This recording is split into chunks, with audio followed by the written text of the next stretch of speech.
All right, we're live now. Hello, Okay. everybody. I'm just going to speak to y'all real quick. Y'all that are out there, go and let everybody know in the group chats, and I shared it in other groups as well. Let them know that we're live now. I have Lance Hightower here with me tonight. Lance is from formerly Cryptid Brothers Investigations, now Monster 911. And I'm really excited to have him on the show tonight. I'm going to let him go ahead and tell us a little bit about himself and basically tell us how he got into cryptids, running his own show, where he's had encounters. I'm going to let him go straight into that.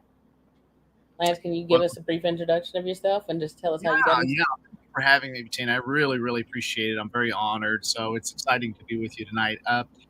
So yeah, like anyone that gets into this, it seems like it's something that happened maybe in their life, or they just had a true interest. And with me, it happened. I was about 10 years old, Mm-hmm. and I was living in eastern Oklahoma, outside of Braggs, Oklahoma, more specifically, and I was at a garden. I was supposed to get some chores done. My dad wanted me to do, and I just knew something was didn't feel right, as most people have. That everything stops, everything goes silent, and Mm-hmm. I saw the silhouette of something that was just weaving back and forth, and it frightened me. Oh, wow. Initially, I was. As kids are, they're very attentive, they're inquisitive, they're looking. What is that? What is that? And we had bears in the area, but this didn't behave like a bear. It was way too big, and I just knew there was something wrong. Mm-hmm. So I backed all the way out of the garden, went to the house, and later that night there was a lot of weird things happening on the window, tapping, growling. So prior to that, and even after that, more so, like many people, I just had a not only a like, but just an obsession with Bigfoot creatures. And, Absolutely. and then it wasn't until about 1993. Not only a like, but just an obsession. Sorry, I didn't But know that. Go ahead. Brother Lane, who many people know, he had a encounter just outside of our hometown at that time in Watonga, Oklahoma, and we had a lot of actually things now, as I call, connecting the dots that we had when we lived in a Mm-hmm. state park, and now in retrospect we go back and we go, my gosh, that's there was some Bigfoot type creatures possibly. I mean, we didn't really come out and see anything at the park except brother Bill and Lane did. I wasn't there when they saw them at the park, but my brother Lane and a friend of his had a very, very close, terrifying encounter in which the Bigfoot chased them, Oh, wow. after the truck, trying to grab after the truck. And he told me that, and after he told me that, that really set me on fire. I basically came up. I thought long and hard about this. I said, why don't we come up with our own show that we share a lot of our encounters and things, kind of like therapy between us? And Right. I wanted a toll free number, and that was in 2017. And um, now it's flew by. And then we stayed out of for about 2 years off YouTube for YouTube reasons. And Right. now came back, and I'm primarily kind of pushing the new show, which is Monster 911. And I'm Mm-hmm. very honored, very grateful for a lot of subscribers coming back stronger than ever. And so, but yeah, I mean, I retired from healthcare last year, and Mm-hmm. so what I do now is I do the podcast show, I write, and uh, and I'm doing a lot of interviews throughout the week. So, with you, you have a lot of people that send in their eyewitness encounters. I wanted to ask you, just real quick, like when it comes to Bigfoot, basically, I know you get Dogman encounters and stuff too. What is one of your scariest encounters that you had somebody to tell you? I know you've gotten quite a bit of them. Well, one of them that I find is Well, really scary is that one where, not scary, it's but no, you that's go a ahead. very interesting. Yeah, that's a very interesting question because Bettina, if you're talking Dogman, I've got one. If you're talking Bigfoot, I've got another. And then if you're talking really just scary encounters, it doesn't even involve those two creatures that we're Dogman aware of. first. So the Dogman, well, I guess you could say it was the scariest. Well, when you're out in the field and you're witnessing this creature, even if you don't have a close encounter, your heart's still racing. Absolutely. So when Wiley and I went out to Western Oklahoma, where he had his encounter, and at a distance we could see these creatures. They were massive. We could dope our scope and we could tell the relative size. It's quite alarming. It's kind of hard to really put into words what you feel at that moment. You're terrifying, and then you really put yourself in a perspective of a person that sees this close up. So from a personal nature, that was, mine, even though it was about 200 yards. But I would say one of the most terrifying had to be from a gentleman who wasn't expecting what he saw. He lived in a rural Texas panhandle town, Mm-hmm. and he was really inquisitive and pretty sharp about knowing that there was a lot of pets in the area missing.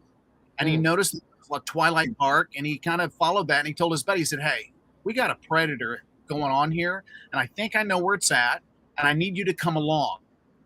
So they brought their firearms. It's kind of in the evening in the summertime. And he said, "I want you to get on this ridge. And when I say go, I want you to throw a bunch of rocks down this bottom, and I'm going to be ready with my, and when it comes up, I'll take it out." Well, he was on the radio. He said, "Hey, go ahead." So his buddy was just chunking rocks down in this ravine. And ironically, it was right next to a public golf course. And he saw something kind of rustling, shaking itself off, coming out in this thicket. And it was just kind of get real slick coming out. It was just real smooth. And he was in an opening, and he was ready. He was down on it. And as it came out into the clearing, he stared at it eye to eye about 15 feet away. He was surprised because he was ready for like a massive panther, a massive mountain lion, some type of creature on the loose. I mean, he was thinking more indigenous, something of the area. And what he was staring at was a Dogman creature. It was on all fours. He said it had eyes about the size of racquetballs, and it had very amber eyes, and it was all solid black. It had pointed ears. They weren't laid back like he was getting ready to attack. They were kind of a little bit. They weren't pointing straight up. And it had this, he said it really didn't have this werewolf-like feature face that a lot of people describe. It was massive. Its head was like 2 times of a chow. It was just a massive muzzle, and it was just a prehistoric looking type of domesticated dog, as he said.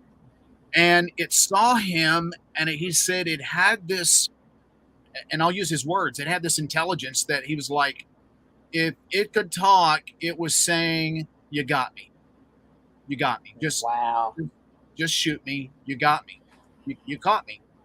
And he said that it was looking at him, and it just kind of, it didn't give like puppy dog eyes, but it gave like, "If you're going to shoot me, shoot me. If not, I'm going to walk away." So he had his gun up, and then he just kind of let it down slowly, and it backed up, and then it just turned away and walked off into the tree line. And after he was crying, he was puzzled on what he saw. And ironically, he had a brother-in-law that worked at a cattle lot.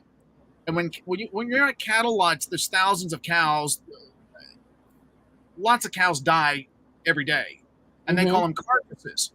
Well, there's people that go around doing carcass counts in these lots, and then they report back and they say, "Hey, we have 15 carcass counts. You need to go out." They send a group out there, and they use these carcass counts. That's what they make different leather goods out of and things like that, and dog foods, things that people don't want to talk about, but that's the truth. So this group was coming out going, "Wait a minute, I thought there was a 15 count carcass count. There's only 3. So that's where disconnect was happening. Something was removing these carcasses. So this was a very well-fed Dogman creature. And then in my opinion, when there's one, there's a lot more. Oh, absolutely. So that was one there. I would kind of put Wiley Dave's encounter back in 2003 on that list too. A lot of people Well, can go listen to that one. the one that Uh, you just mentioned, was that in Oklahoma? no, that was in Texas. That was in the Panhandle of Texas, which, as the crow flies, from where this young man had this encounter and where Wally Dave had his encounter, was probably only about 50 miles. Not that 'Cause far. I hear people talk about the big Thicket and Sam Houston National Forest. Have you gotten a lot of people sending you encounters from there or the Sabine River area, Dogman or Uh, Bigfoot? it comes and goes. I did have a gentleman call just recently I've made contact with a few weeks ago. I'm going to schedule to do an interview with him, and it was down in that Sam Houston area. Mm. Um, I would say the majority of the calls I get a lot of calls all over the place, but I would say it ranges here within the last couple of months. It's from Alabama, Indiana, a lot of Texas. Wow. Uh, Everybody knows I'm from Oklahoma, so I get a lot of Oklahoma, um, Michigan, Ohio, and Florida, and here recently, Oregon. Really? Uh, yeah, so I've had calls all over, but those, and then last a few years back, it was Tennessee and Kentucky a lot, and Florida. But as far as the scariest Bigfoot encounter, I could go with two. One is what everybody knows. It was episode 24, the Ohio Bigfoot attack and Fed cover up. Mm-hmm. Uh, and I still communicate with that cousin even to this day. Oh, I And remember that. Yeah. it's it's been quite a journey for him. In fact, that story was really the basis and emphasis for me to start writing this book. Um, there was a lot of things I learned about people that go through an encounter like this. Mm-hmm. And unfortunately, I'd like to say this is a rare incident, which in many ways it is, but in some ways it's not, because I believe personally, and I have no way to prove to back this up, but it is my Mm-hmm. opinion that for every person you have either calling a show, a podcast show, to report something, I believe there's 10 more that will never hear their story. Oh, And absolutely. I think there's a lot of people out there that are terrified. They don't know who to talk to. But here's the thing. Here's the thing. I think a lot of these people were already talked to before a lot of their encounter story got out, and some Mm-hmm. feds spoke to them ahead of time and basically threatened them in so many words. They're very good at what they do.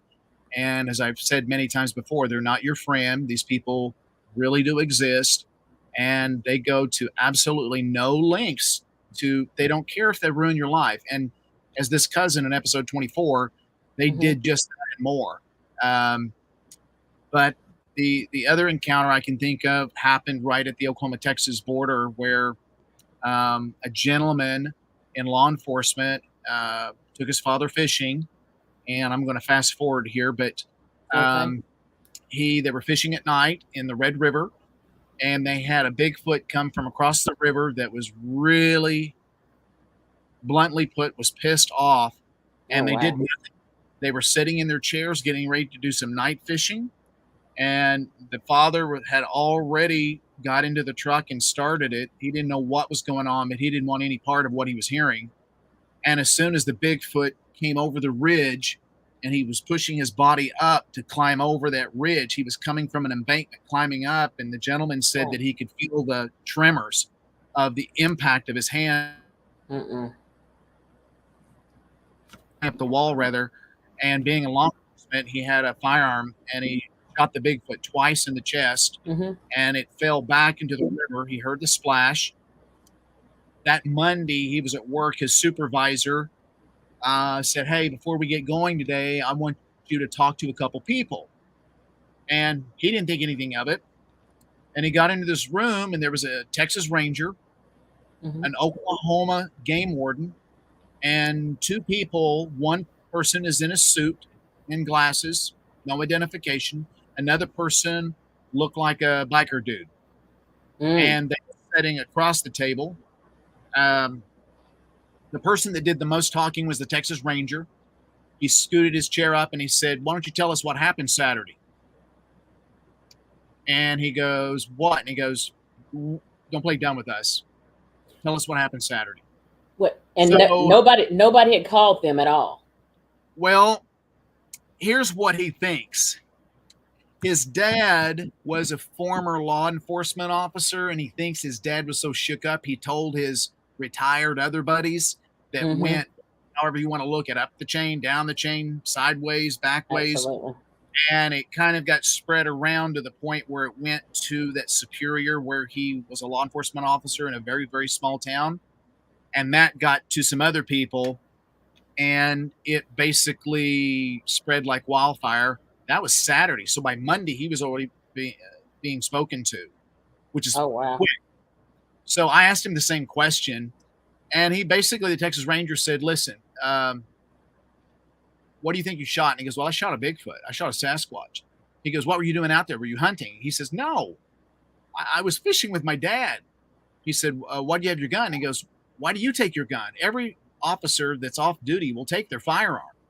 So they kind of like, was just poking him a little bit, He said, "No, I shot it. Otherwise, it was going to kill us. We were in a small truck, and it would have crumpled that truck up like it was, aluminum can."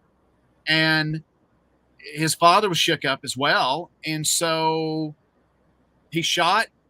They just threw the rest of the gear. I mean, literally threw it in the back of this little S10 truck and got out of there.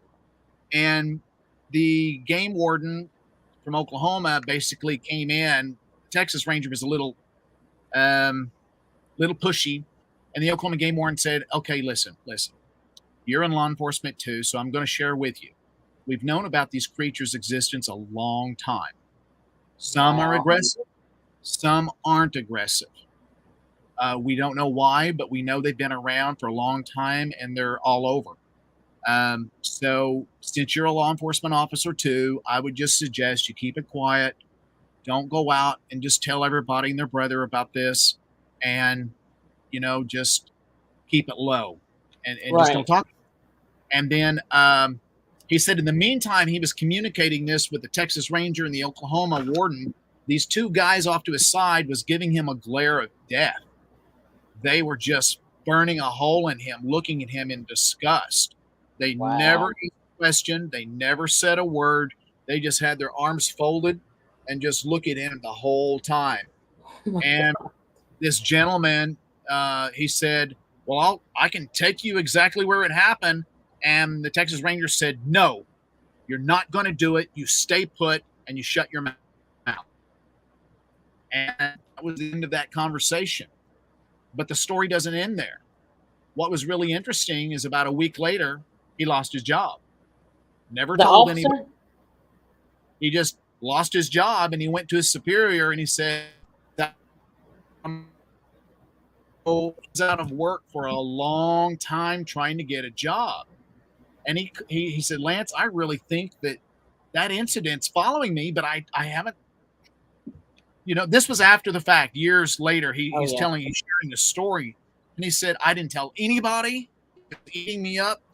Finally, after about 14 months, a supervisor in a small town, he called me and he said, "I want you to come in. I know you put your application in." So he came in and he said, "Listen, I was told not to hire you by a couple people of an incident." He goes, "I knew it." I said, "Well, I know you know it, and I know what happened and what's going on, but I'm going to hire you against my better judgment because everybody in this town has had a Bigfoot encounter practically." And it was a little town in Texas, on the border of Oklahoma and Texas. And he didn't even tell me because he swore he would never tell. And he said, "So if your story gets out, your story is going to blend with about 90% of everybody else that's had encounters here in this town. So that's why I'm hiring." So that was the other Bigfoot, I guess you could say, revelation or kind of a scary encounter, which involved shooting a Bigfoot. It was aggressive, just like it was in episode 24 with the cousins. Now, cousins, that was provoked by one of the other cousins throwing rocks at it. But Did, that's just a handful. There's some others that I could go into, but it's those are the two that stick out. well, I have a question on that. The first one that you were talking about, the first one that you just finished saying about, did they, the people who showed up to question him, why do you think that they often show up and try to start threatening people? What is it going to do to the point where they decide to come in and wipe people's phones and cause them to lose their jobs or harass them, following them around, all that kind of stuff? Why do you think that they do this? Well, I'm going to tell you what I think, and I don't think I'm far off. I've spent a lot of time really reading about these guys and other, and I would say guys, I don't mean just men. I mean men and women both collectively here. Mm-hmm. I've spent a lot of time also in the UFO arena. I've had a lot of people call with a lot of UFO encounters too, and Wow. so you see both same groups operating with different UFOs, Dogman, Bigfoot, and other unknown biological entities that, in my mind, I'm just going to categorize as extraterrestrial type of creatures. Okay. But I think the primary premise is that these creatures obviously represent some level of a national security issue Mm-hmm. because they're not just a domesticated animal like we see, whether it's deer, bear, cougar, panther. Those animals are smart. They have innate intelligence on how to eat, how to hunt, how to mate, how to go to the bathroom, how Mm-hmm. to hide, how to evade, how to drink water. It's just instilled in them that God put it in their DNA on how to react and thrive and survive. Whereas these creatures are much, much, much different. When I say creatures, let's just say beings. They have a Absolutely.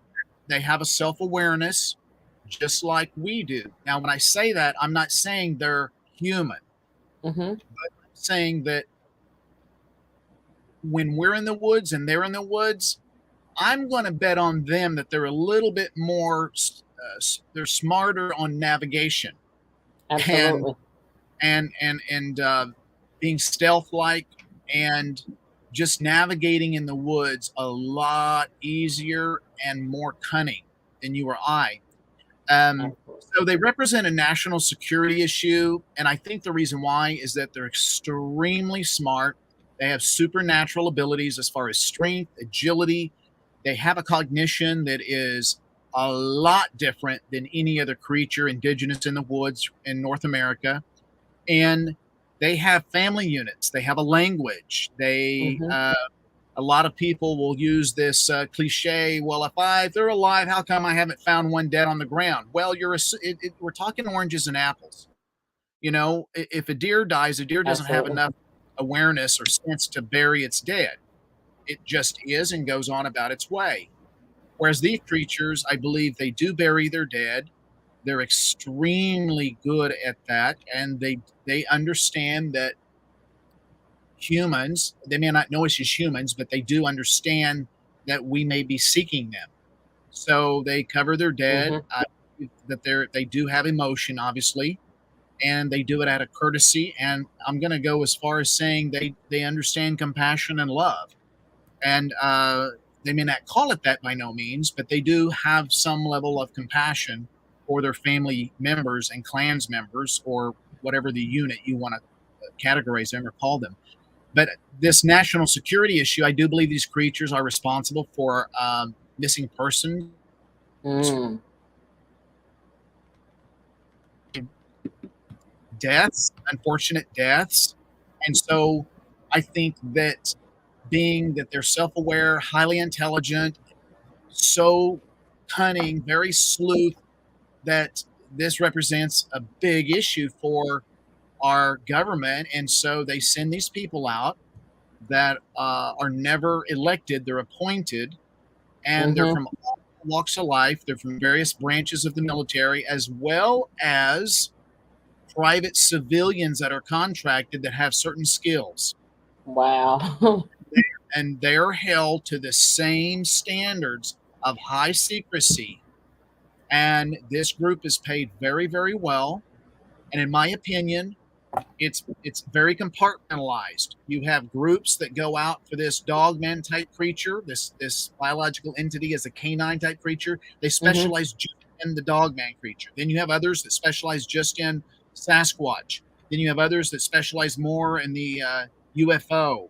And so my opinion is that they live in every state. That's how they can be on site in a matter of hours, if not Hmm. minutes.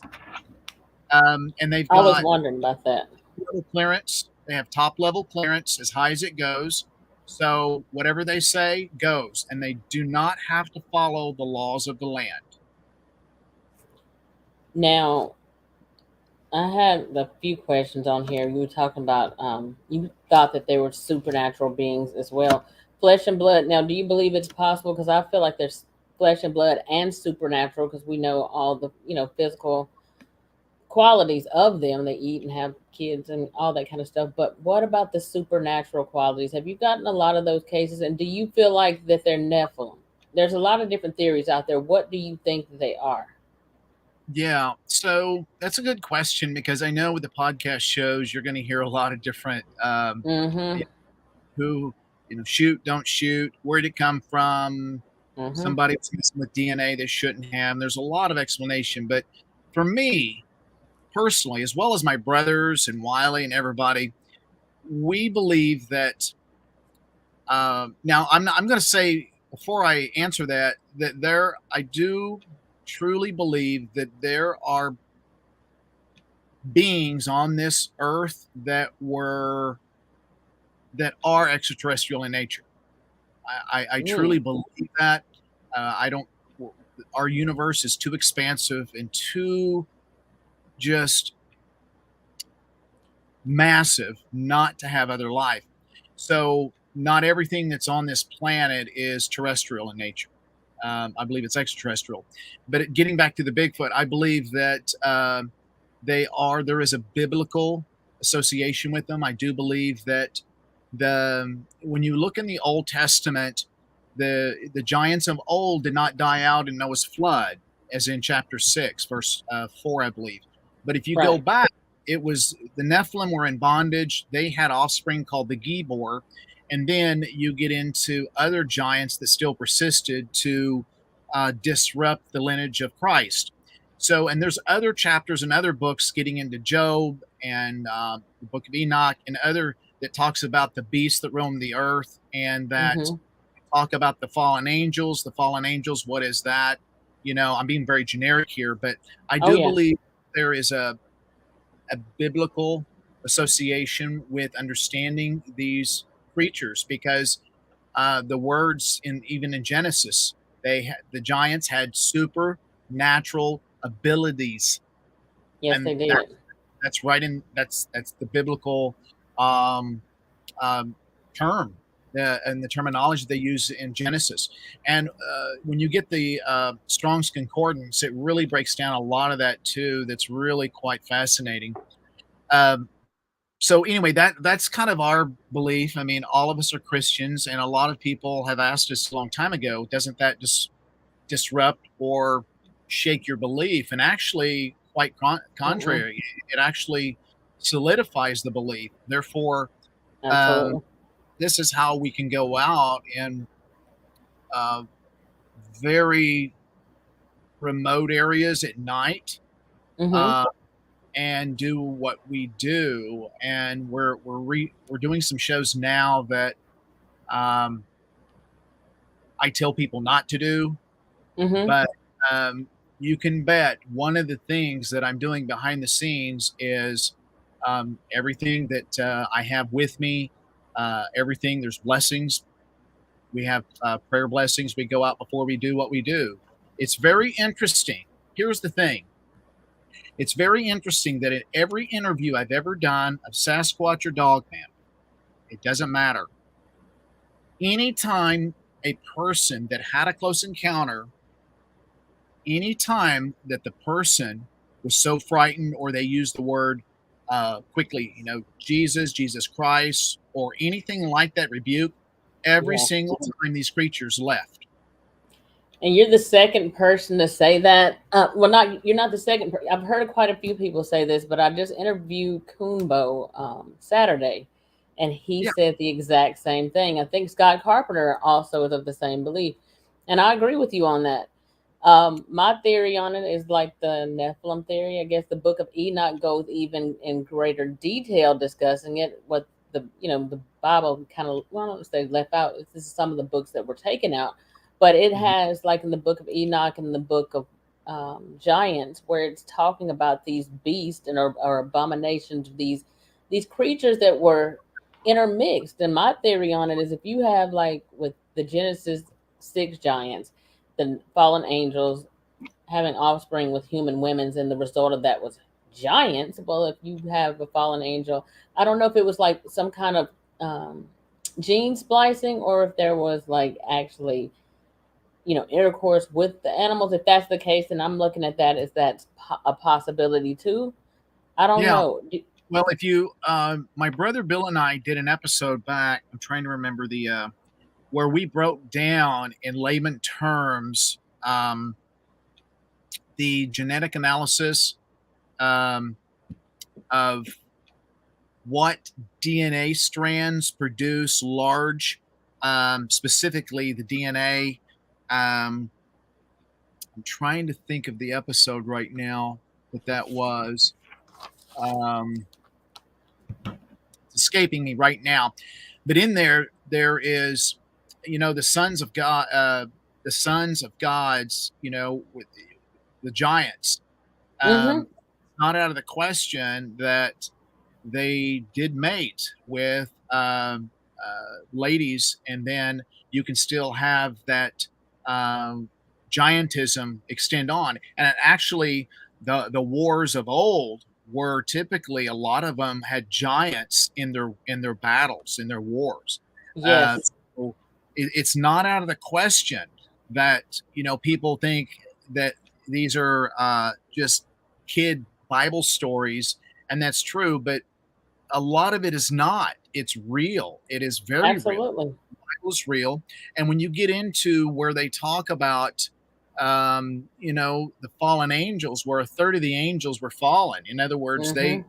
they were they were a part of the heavens, and so was Satan.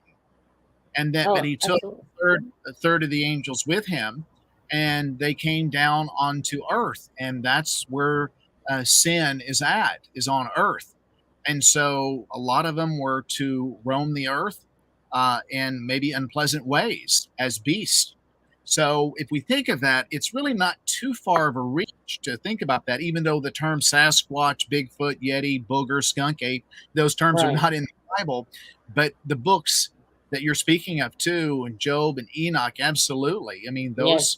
it's so getting back to your question, we do believe that strongly that these creatures are reminiscent and spoken of in the Bible of past and present. Well, I agree with you on that. I know, and I bring this up all the time on my show and in my group. I bring up the fact that these things, the Bible says there's nothing new under the sun. So you Mhm. have in the book of Isaiah, and I can't remember what chapter it is now, but there is one discussion where they're talking about the satyr. Well, that's today we would call that goat man. They're not Mm, calling it satyr today, but it's also in Greek mythology, and I think like the ancient Egyptian, they had like different creatures and deities and beings, and people were worshiping these things. And I like to always try to somewhat compare that to what we do today. I don't want to say so much worship, but there's a lot of people who believe in gifting. Same thing. You're still doing the same thing to these creatures now that they were doing back then. People aren't mhm. really looking at it like that, and that's kind of how I correlate that together. But it's a lot of stuff that people don't realize. Now the satyr is brought up in there, and I don't know right now. I guess people talk about reptilians and stuff like that too, and I'm not going to divert off on that too much, but I have my theories on that, and I'll just share those with you later. Most of the people here probably already know what I'm going to say about that. But Yeah, I've had a lot. I've had a handful of guests come on seeing creatures like that. I had a gentleman that was deer hunting, Mm-hmm. and he had a ground blind, and he saw something. He looked to his right, he heard something, and as he looked, he saw something about the size that he was. It was on the ground slithering. It had scales, and he come out Wow. of his blind just completely coming out, and he stood there and he looked, and this reptile looking man, he got up off the ground and stood up right in front of him, and it Mm-mm. was had scales, it had a face, eyes, nose, mouth, and so he out of panic and terror, he shot this creature right in front of him, and he took off down this ravine and ended up on the other side of this gully, and he was scoping back just to see where it's at, and he saw it still laying there, but he wasn't going back. He was too terrified. He didn't know. He called me and he said, what was this? I don't, and so the thing that I could get close to saying is that, could it be a, a creature that's been on this earth a long time and just never found? Possible. Could it be something I think they extraterrestrial? have. Well, I think they have. I mean, if you mentioned the extraterrestrial connection before, that's one thing. But then if you look at it, and I'm looking at like how the Bible often talks about, like when the serpent basically came in and deceived Eve, and his curse was that he would go on his belly for the rest of his days. Which to me that meant that prior to that, it wasn't crawling on the ground. So Right. it was talking to her. So it was standing upright, and some people say, and like I know this is probably controversial, and some people, a lot of people may know this or have heard of this, but some people say that the fruit that the serpent gave Eve was not really a fruit. It wasn't really an apple. They were saying that Cain was descendant of the serpent and Eve. I don't know how true that is, but all I can say on that is that at some point the serpent was talking. It was able. She didn't find it strange to have a discussion with this thing. It was upright. She was talking to it. So I don't know if that's like the animals were just outright talking. Was it speaking to her telepathically? But today they are crawling instead of walking upright. And I think a few years ago, I don't know, several years ago now, where I was hearing that they actually found where snakes actually had appendages where they could tell that they used to have legs. In the early stages, especially salamanders, the nymph stage, and different early stages of snakes, they do have Mm-hmm. appendages, and then they regress back into the body and are absorbed in. So there's a lot of different reptiles that are that way that go through the early phases where they have appendages, and then they just regress, and then they Mm-hmm. just disappear. Um, but yeah, you're right. I mean, my brother Lane is he says a lot. My brother Lane is a very instinctive woodsman.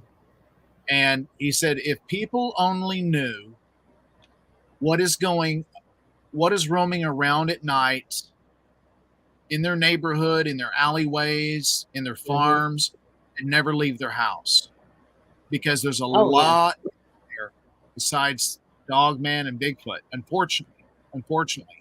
And there's a lot out there.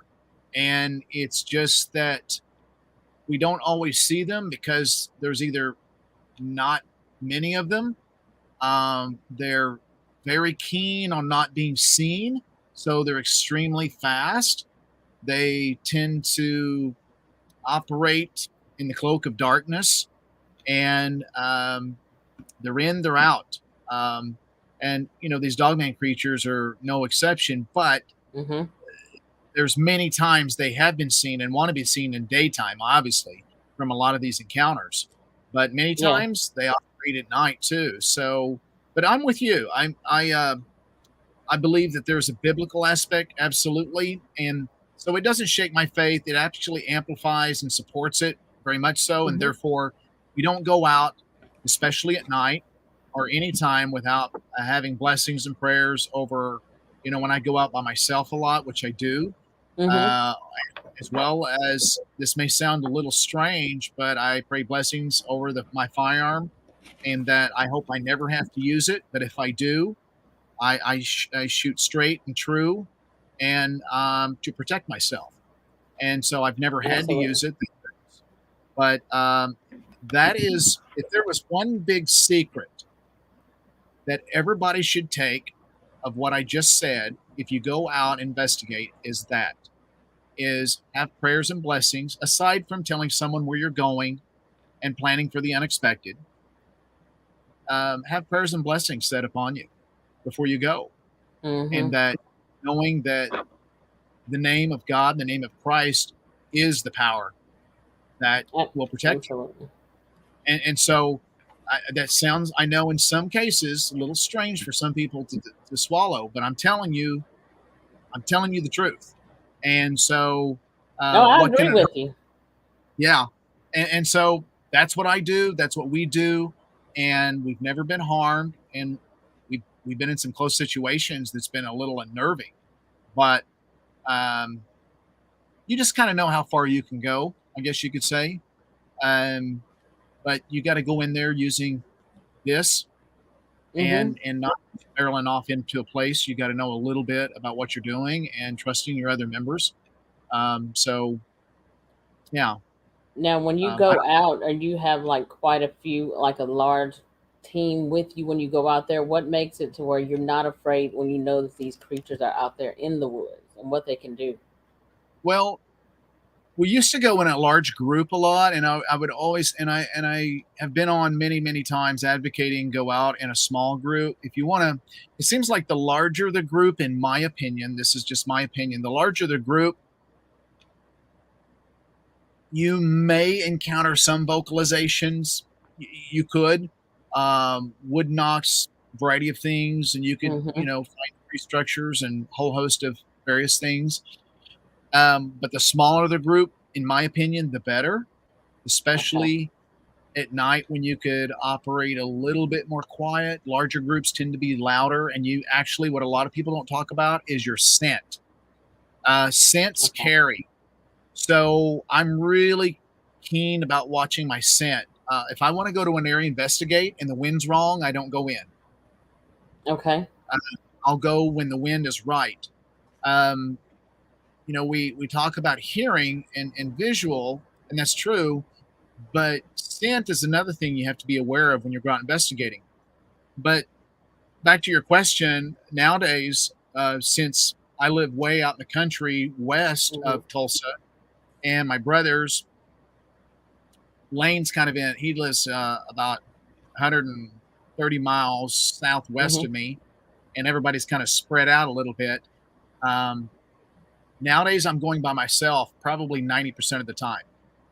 Um, so, how your question was, how do I cope How do with you go this or make? out? Yeah, how do you go out there and not?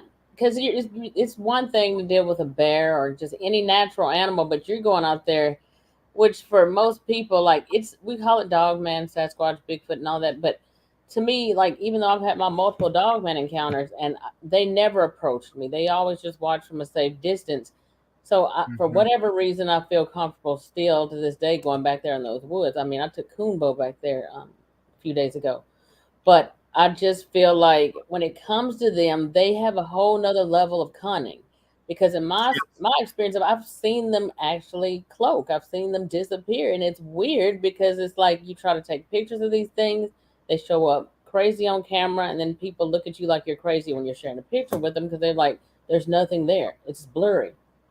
But there's a paranormal aspect, in my opinion, to why the pictures show up like that because I think that they are, I don't know, if they're interdimensional, going through a portal, or major thing. I don't know what to call it. Have you got any reports of that? Well, I've got a lot of people that's had reports like that. I guess to answer that, but I mean, yes. So to answer that, I've had a lot of people talk about that, and I do understand and truly believe that there is a we live in a multi-dimensional world, and there's other dimensions beyond what we know. Mm-hmm. Now, can I explain all of it necessarily? No. Um, can I explain, therefore, if they move in and out of these fully? Mm-hmm. No. Um, but what I can explain is that these creatures can blend into the surroundings so well, so quickly. And Lance's theory is that their hair colors change according to the seasons of the year. And so if you are in the fall, I believe they tend to go a little bit lighter in color. Whether they're all black, they tend to have different shades of more highlights a little bit on their black. I think that if they're more of a calico color, if you will, like a coyote, they tend to blend in even more so with the blue stem and the region. So is that blending in and disappearing in some ways? Yes. The Bigfoot that a gentleman saw not too far from here, he saw it running out of the trees in the fall. And he told me, he said it was holding something running out of the trees and it disappeared under a highway. He said, Lance, this creature could have blended in anywhere. It had blonde, reddish hair, dirty sand blonde that went into a blonde brown, that went into a brown black. And then it had like highlights of blonde on it. He said, if it leaned up against a tree and hugged the tree, you wouldn't know it's not the tree. So, yeah. And he's right. In Oklahoma in the fall is not unlike many places. You get these beautiful red, orange, yellow, browns, tints, just our landscape. And so that I understand a lot more being an avid hunter, an outdoorsman, and just it's kind of like our military snipers that disappear as part of what they have to do. And it's except they do it so naturally that we could be 15 feet from them and we'd never know it unless they reveal themselves to us. So that I understand a lot better than the portals or anything. That I'm not saying they don't exist. I just wish I knew enough to describe and how they do it and things like that. But I can describe a lot easier them blending into the dark patterns of shadows because our eyes are attuned to light. That's just how our optic nerve 2, it's drawn into light, not dark. So that's just the nature of what we need, light reflecting off an object so we can see in front of us. So you try to train your eye to go into the dark shadows first. And that's what you need to do. And that's when you'll start seeing things. You'll start seeing movement better. And so how I go at night is prayers and blessings. I go knowing that I'm protected. I have an attitude that I'm protected. I have an attitude that I know these creatures can be aggressive, but honestly, I try to, as best is spend a lot of time in the woods, is try to think like they would.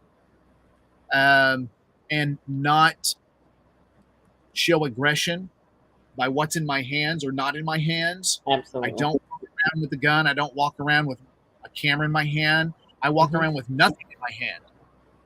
Now, am I filming at the same time? Yes, but I've got that on a shoulder harness, a chest harness, a back that's going on.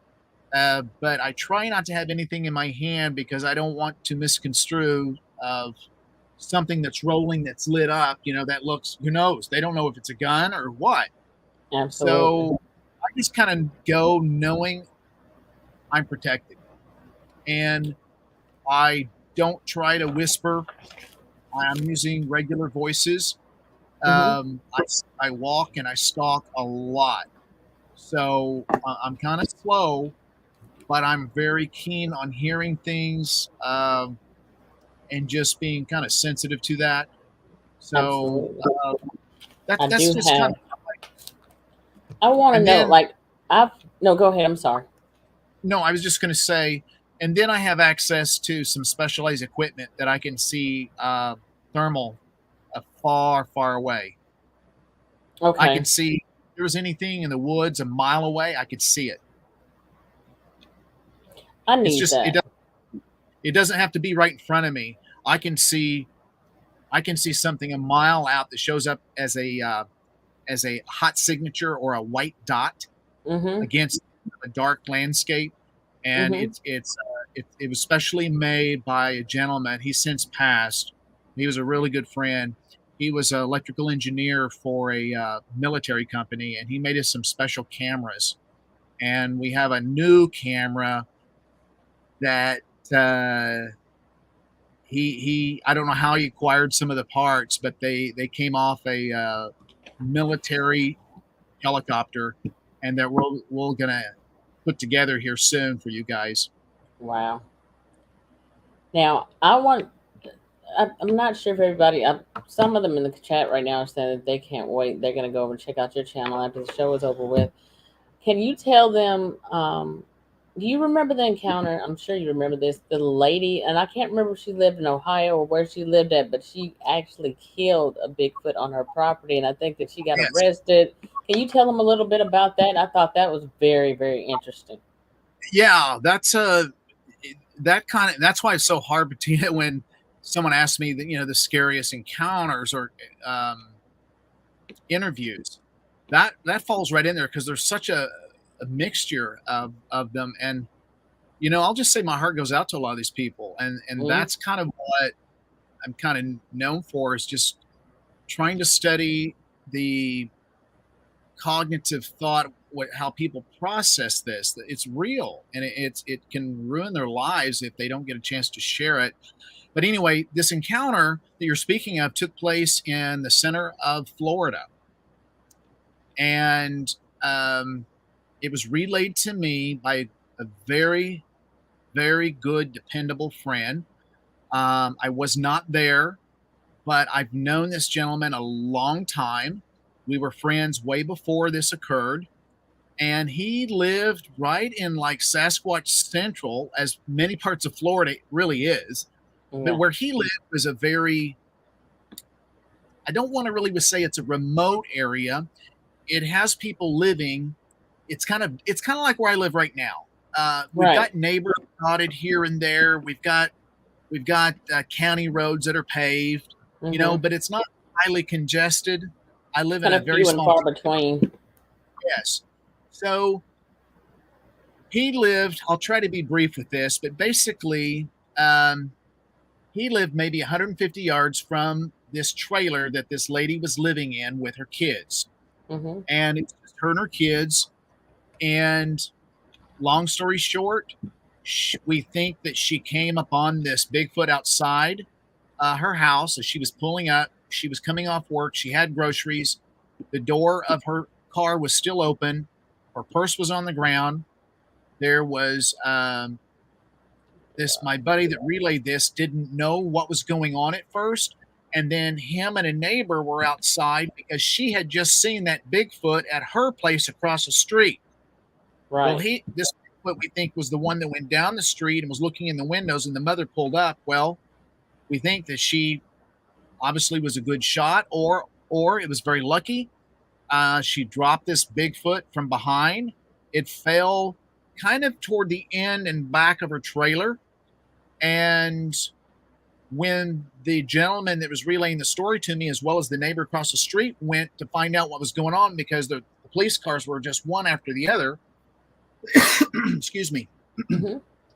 Well, when he got up to the doorstep, the children were saying, "Mommy, mommy shot a monster. Mommy shot a monster."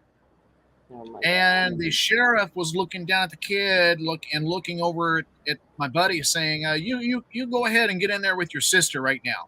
Go ahead and get in there." Mm-hmm. And my buddy relayed how uncomfortable that sheriff was. So they took the lady in handcuffs. The neighbor said, "Hey," because he's kind of I don't want to say he's in your face, but he'll ask questions. He'll say, "Why are you arresting her? It's a mother. She's got kids here." He said, "She shot a firearm without a permit." And then she says, "I got my permit. It's in my purse." Oh my Right. God. So they had her in handcuffs. She was in the back of the squad car. And the daughter of the children, she was the oldest. She was already out of high school. I think she was 18 years old. And so the police officer said, "What is your age?" And she said 18. He said, "Okay, you're old enough. You need to take care of your mom will be, they were saying, when's mom going to be released?" I said, well, we need to ask her some questions. And what we think is that they needed to basically more or less tell her, you better keep your mouth shut. Mm-hmm. And did stay there that night. But my neighbor came back and knocked on the door and said, "Hey, listen, you guys don't stay by yourself. My wife cooked some supper for you. Come on over. We'll feed you guys. Bring your blanket and pillows. You can sleep on the floor and just sleep there till the morning. Is that okay?" And they said, "Yeah, Mm-hmm. yeah." So they all went over to his place. Well, then he had enough insight to go back into the woods and circle back around behind that trailer. And he crunched down. He didn't know there was a big dead Bigfoot yet. So he stuck down behind the trees, and then he saw a truck coming in, and it was backing in. Mm-hmm. And then it stopped, and then that's when he said it was a Florida wildlife game and fish truck, and there was 3 people that came out, or 4. I'll have to review that. It's been a while, either 3 or 4 that loaded something up. He could see something was on the ground, and they loaded this Bigfoot up in the back of the truck. And they shut the gate, and then they had some tarp or something they pulled over. And the next day, the kids went off to school. The 18-year-old went next door, and the neighbor said, "Hey, do you need some help?" She said, "Well, I got to bail mom out. I got to pull some money out of the bank or something." So he took her into town, came back, Okay. and then she left again. And then knock, knock, knock on his door. There was 2 guys in a car, unmarked, dark tinted windows. And they said, "Where are the kids?" He goes, "What kids? Who are you talking about?"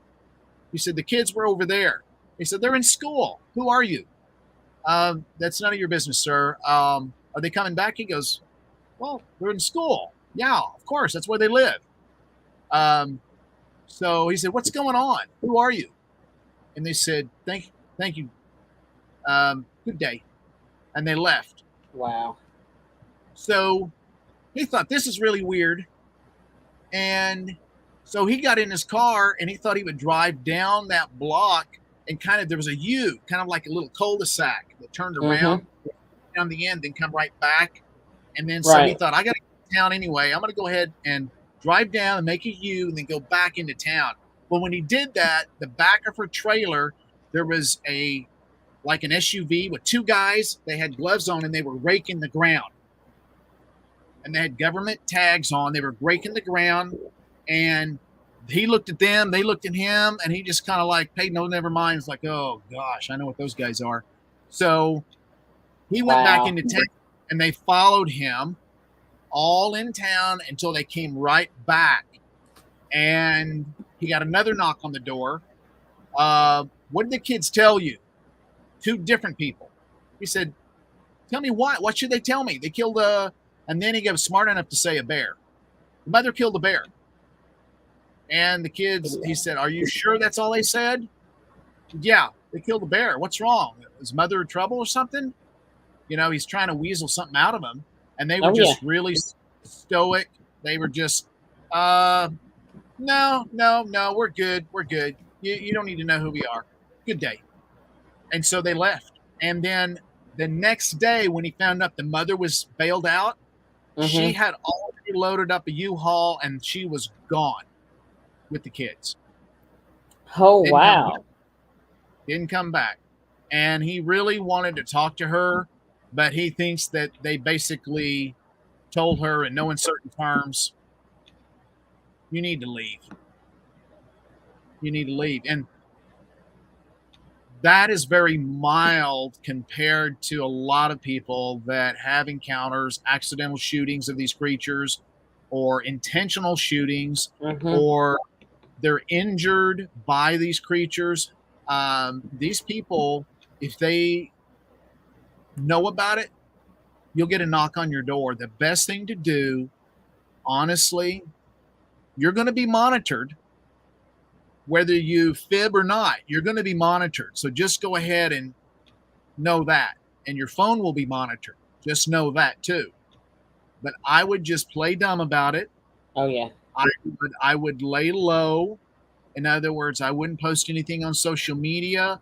I wouldn't get on your phone and talk about it. And if you talk about it to a friend, I Mm-hmm. would buy I would buy these Faraday bags you can get online. Stick your phone in there. Put your phone temporarily in the microwave. Don't turn it on, and then go outside and have a good walk and chat a little bit away from these electronic devices. I'm telling Mm. you, I'm not paranoid. I know that they operate on those, and so I've been monitored for a long time. I know that for a fact. I've had things on my computer, on my desktop messed around. I've had one computer crash. Not that that can't happen to anybody, but my Android phone took it to a AT&T store. I couldn't get it on, couldn't get it off. It was really, really, really hot, and Really? they could, yeah, they couldn't figure out what was going on. My phone broke, and about 15 minutes later, it came back up. And Wow. I didn't know that out of the interviews that I was doing at the time that I was a honey hole. So when people would call in with a creature encounter, it's very ironic that a week or two later there would be military show up in an area, SUVs, Yes. helicopters, blacked out windowed cars, vehicles. And that Mm-hmm. happened on a couple of occasions. And I had my number, um, I guess you could say, more or less stolen and used as a decoy. And I'd have people that call me back that said, Lance, what are you doing calling me at midnight? What? They said, you called me at midnight last night. Yeah. No, I didn't. And they said, well, I did a reverse number, and isn't your number this? I said, yeah. I called you a couple weeks ago, and they go, you called again, except now it said that they were insurance people, and they wanted to know everything about me, about the creature that I hit with my car. I Mm-hmm. said, I've worked insurance for 24 years, and I can tell you for a fact, insurance companies don't care about pieces of your car. They just want Mm-hmm. to know what's damaged, take a picture, and they'll write you a check. Um, they don't care where your smashed in door is at. They don't come in and get pieces and parts of your car and take back with them unless Absolutely. they're not insurance. And that's happened on a few cases. I've heard of that. I remember on one of the stories that you told, there was a case where they came in. I think the guy had a dog or something like that with him. I don't remember if the dog was in the truck or whatever, but there were some agents that came up. They wiped his computer, but whatever they did, they had Oh, used that some was kind of Richard. instrument. You know what I'm Yeah, that talking was about? Rich. And Yeah, it that was affected Rich. the dog. Yeah. So that one was interesting because I spoke to Richard several times, and he's kind of a no nonsense um, country guy. I love these guys because they remind me of parts of my family where I grew up. It's just there's no gray. It's black or white with these folks. You know, Hmm. right is right, wrong is wrong. You treat people with kindness and respect, and you get it. And that's kind of the way Richard is. But he's no nonsense. And basically, that particular moment, what happened is he had a friend that was in a state park, and I'll just say it because it was on there, Sarasota. And his buddy said, hey, I've got some weird people stealing my garbage, and it's messing. They put garbage all around, and it's like a little cul-de-sac. If Hmm. anyone's been to Florida, it's like they just cut out a hole to have a state park, and it's surrounded by dense trees. Hmm. And he said, can you sit there with me just to see what I'm seeing? He said, sure. So he went with his buddy. They parked. Excuse me. And they parked, and they noticed a family was having a pinata, like a party, maybe a kid. And then something caught his eye. Creature that was just scary looking, and it had teeth on it, and it had a muzzle, and it was darting its head out. It kept darting its head out when they were swinging at this pinata, like it was being agitated or it started being aggressive. And Richard thought, what's going on here? Am I seeing what I'm seeing? He said, he poked, he said, are you seeing this what is that? I think I remember. So Richard had his phone, and he was taking video and pictures of this thing popping in and out, and it wasn't that far, like 25 yards. And he was getting ready to get up and tell this family, look, you guys got to move. There's something over here like wild animal, except it was big. And about the time he was getting ready to get out of the car, a car came up, his dog, that's it, his dog was behind him, started having convulsions. And just fell and was foaming at the mouth, and that creature just darted in the woods. And he was, his dog was more important at that time, so he's back here trying to figure out what's going on. So a car passes him slow, and then the second car pulls right up to him while his dog's having convulsions and rolls down the window, and it was a guy. He said, would you follow us, sir? He said, who are you? And he goes, we just need to talk to you, sir. Follow us. So as soon as that car passes, his dog kind of pops up and is right as rain again. He's like, what's going on? So his buddy and him at each other. So they go through the park. There's a lot of curves and, goes through the park, and they come up to an area that's kind of wide open. And then that's when these people, unbeknownst to him, were actually the MIB agents. One was female, one was male. They each had their own car. And as the guy got out, his window was down, and Richard looked inside of his car, and around the windshields, the front and the back, there was wire. It was loops and loops and loops of wire around the windshields. And he had all kinds of instrumentation inside, and he had a lot of antennas on the car. And we believe that on their car vehicle, they had a device that was like a ultrasonic device. It would be more or less what a canine whistle that a dogs can hear and we cannot. Yeah. And it was so piercing that it was disturbing his dog in the back that obviously they shut it off. And they ran that because they saw it ahead of time when that family was in their pinata and they were afraid of attack. So that's the only thing that we can surmise from that incident. But Richard, basically, the guy said, can I see your phone? Of course. Richard, now in retrospect, he would have never done it, but he gave him a phone. One other person was talking, and the other person, so he took a SIM card, gave it back. Richard said, hey, my phone's not working. The guy goes, oh. He opened the back. He said, what'd you do? My SIM card's gone. He goes, I don't know what you're talking about. You must have lost it. So didn't they wipe his laptop too? So when he left, he went home. Richard's occupation is a surveyor for the state of Florida. He has a lot of important data, and he had a lot of pictures of his grandkids on there. All that was wiped off. It was sitting in the front seat. He asked me how they could do that, and I said, well, it's not hard when you have devices that are illegal that you can get into people's devices real quick.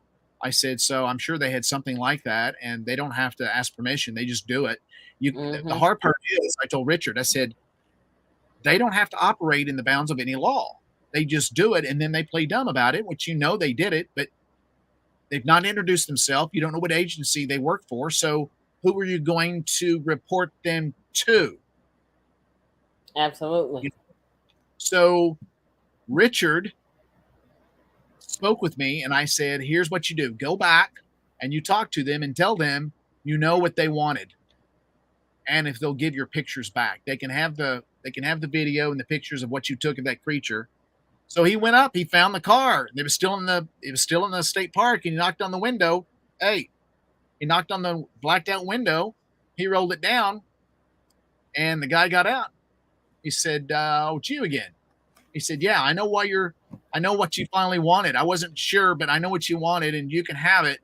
I just want my pictures of my grandkids and my work. He says, no, I don't know what you're talking about.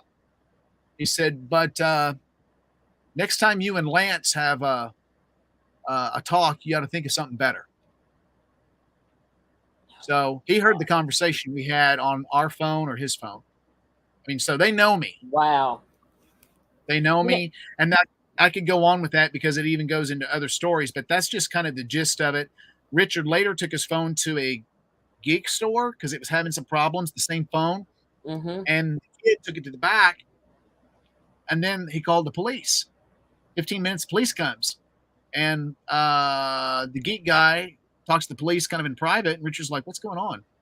And then the geek guy says, "This is your phone, sir." Yes, of course, I gave it to you. What's wrong? I can't. It won't work. I had my SIM card stolen, but now I got a SIM card. It's not working. So the police was on the phone. Goes back, comes back. He said, "Sir, you recognize this device?" And it was stuck on the inside of his phone. He said, "No, what is it?" He said, "You only see this at a federal level. This is like a GPS system, sir. What are you involved in?" And Richard says, "I'm not involved in anything. I live in Central Florida. I'm retired. I'm a surveyor, but I'm close to retirement." And he said, "I want it back." And the police officer says, "No, I've been instructed to keep it, sir. You can have your phone back, though." And that was a few months later, I think, a month or two later. Wow. So now, how long was he followed after this incident? How long was he what? How long was he followed? Because didn't they continue to follow him for quite a while after that? Yeah, Richard at that point became very obsessed about this whole thing. First of all, he was just really pissed off that they took all of his information of work he'd been doing for months and months of the surveying, and so he had to redo it all. He had pictures that are just couldn't be replaced with grandkids. So he was really upset that he was there as an invite helping a friend, and he ended up getting right in the middle of it to him. So he actually started going at that state park by himself at night, investigating, and he ended up being followed at night by these agents. And Richard, he's got a lot of country boy in him. So when people live out in the country, you just think woods, and he was able to evade them really well. And there were several occasions where he hid and they would walk right by him, and he heard them saying they were talking about where he went. They were talking to in terms of where Richard went, and they had no clue that Richard was just feet from them, and Richard had no light on. He was just blending into the darkness. Wow. And he heard them talking about, well, if he's out here, then this entity will probably take him out. So let's don't worry about it. We got to get in. But this gets into another interesting thing that probably for another time. But Richard started describing a little bit of how bizarre the behavior and even some of the English they were using didn't quite add up. And this gets into some of the things that I have questions with on many other encounters where these people, we assume, I'll just say they're human. Is this like the Men in Black? They may not be human for real. And what if that goes back to that extraterrestrial theory that you were just talking about? I think we've seen this in a couple different. It's almost like all these stories correlate and wind in to each other. And that if you look at the UFO encounters, they go actually the same, even though there's different people that kind of specialize, in my opinion, in these areas. The bizarreness of how these people just appear out of thin air. And even if you look, okay, so I'll give you an example. I think it's on Netflix, Bob Lazar. You've heard of him? Yes. He worked at Area 51. And when he was a young man, and he was hired, and he was to reverse engineer the propulsion system on a spacecraft. Yes, I remember that. and he thought it was super cool. And so he was being interviewed for this documentary. And one place in there, he has a little lab that refines certain chemicals and he mails it in the mail to like high school chemistry labs. And that's what he does as extra income. Mm-hmm. He said that he was going in the back door outside, broad daylight. He could see all around him and he looks around him, nobody. He gets his keys out, looks again around, nobody. Just nobody around. As soon as he sticks the key in the door, boom, two people right behind him. Now, how does that happen? Wow. How does that happen? As soon as I That's saw that, what interesting. Lazar said, it struck me. Mm-hmm. People are the same people that do these investigations, I believe, many times. Now, I'm not saying they're all that way. I do believe that there are humans that do this interview, most of them, but there's some I don't believe they're necessarily all human, in my opinion. I believe that there I is. agree. I think that, for lack of a better word, there is some agreement with our government because of the abilities they have to know things that we Mm-hmm. know, tell if we're lying or fibbing, and so they just want to get more of what they think we're going to do and whether Mm-hmm. we're going to be a threat or a bother. And so that's when they tail us a lot more. They monitor us and everything. So I'm just saying that because there's so many interviews I've done of people just out of the blue, people show up on their doorstep. Where'd You they come know, from? in the case with Richard, in the case like where they were at the party and the kids were playing with the pinata and the thing kept like sticking its head in and out. In that situation, how did these people just happen to show up then? Nobody were they already there? They were. They were already there. So Richard, that's a very good question. Richard asked me that question, and I said, well, here's the thing that we don't know. Someone may have had an encounter a day, a week, a month ago that we don't know about, and that's why they were there already. Mm. That that's the best thing that we can surmise from that is that they were already there, and when they saw Richard taking pictures, they're like, "No, this is a no go. We got to get this guy." So Absolutely. Richard also was one that his son had some Bigfoot on an old palm farm, and Richard was calling me live on that, and they had helicopters at his son's place, and it's one of those palms, those beautiful palms that they Mm-hmm. have. Uh, his son had an old palm farm, and there was Bigfoots on it. And so his son thought there was just some homeless people that were taking up residence. Mm-hmm. So he kind of left it alone, but he started noticing helicopters flying around with no lights. So he went outside like, what the heck? So he called Richard, and Richard was out there like, this doesn't add up. They've got something on the bottom of the helicopters flying around. So Richard said, how'd they get on the. He noticed that there was only one way into the property.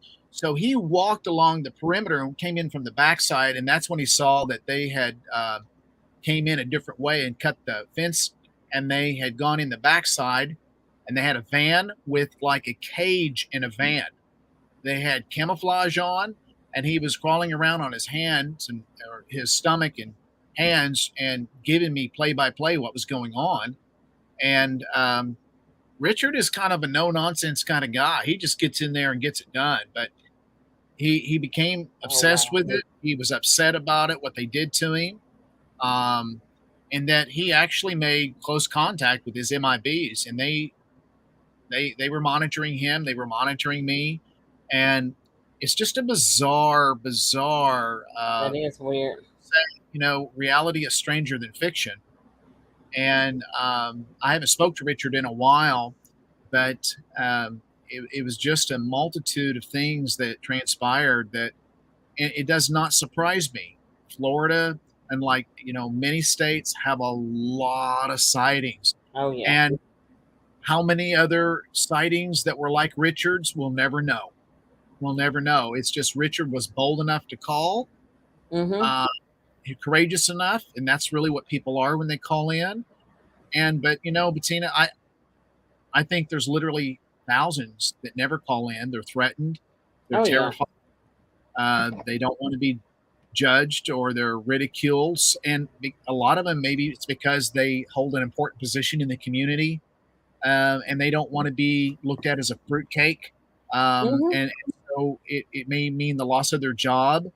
I agree. And I don't blame them a bit. I understand. But if they do communicate with someone like us, it will help.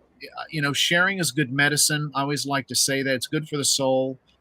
And since I've had, own experiences, which a lot of podcasters do, Mm-hmm. um, it helps start the healing, and it really does. And I'm good It friends with does. these people now, and I call them a lot.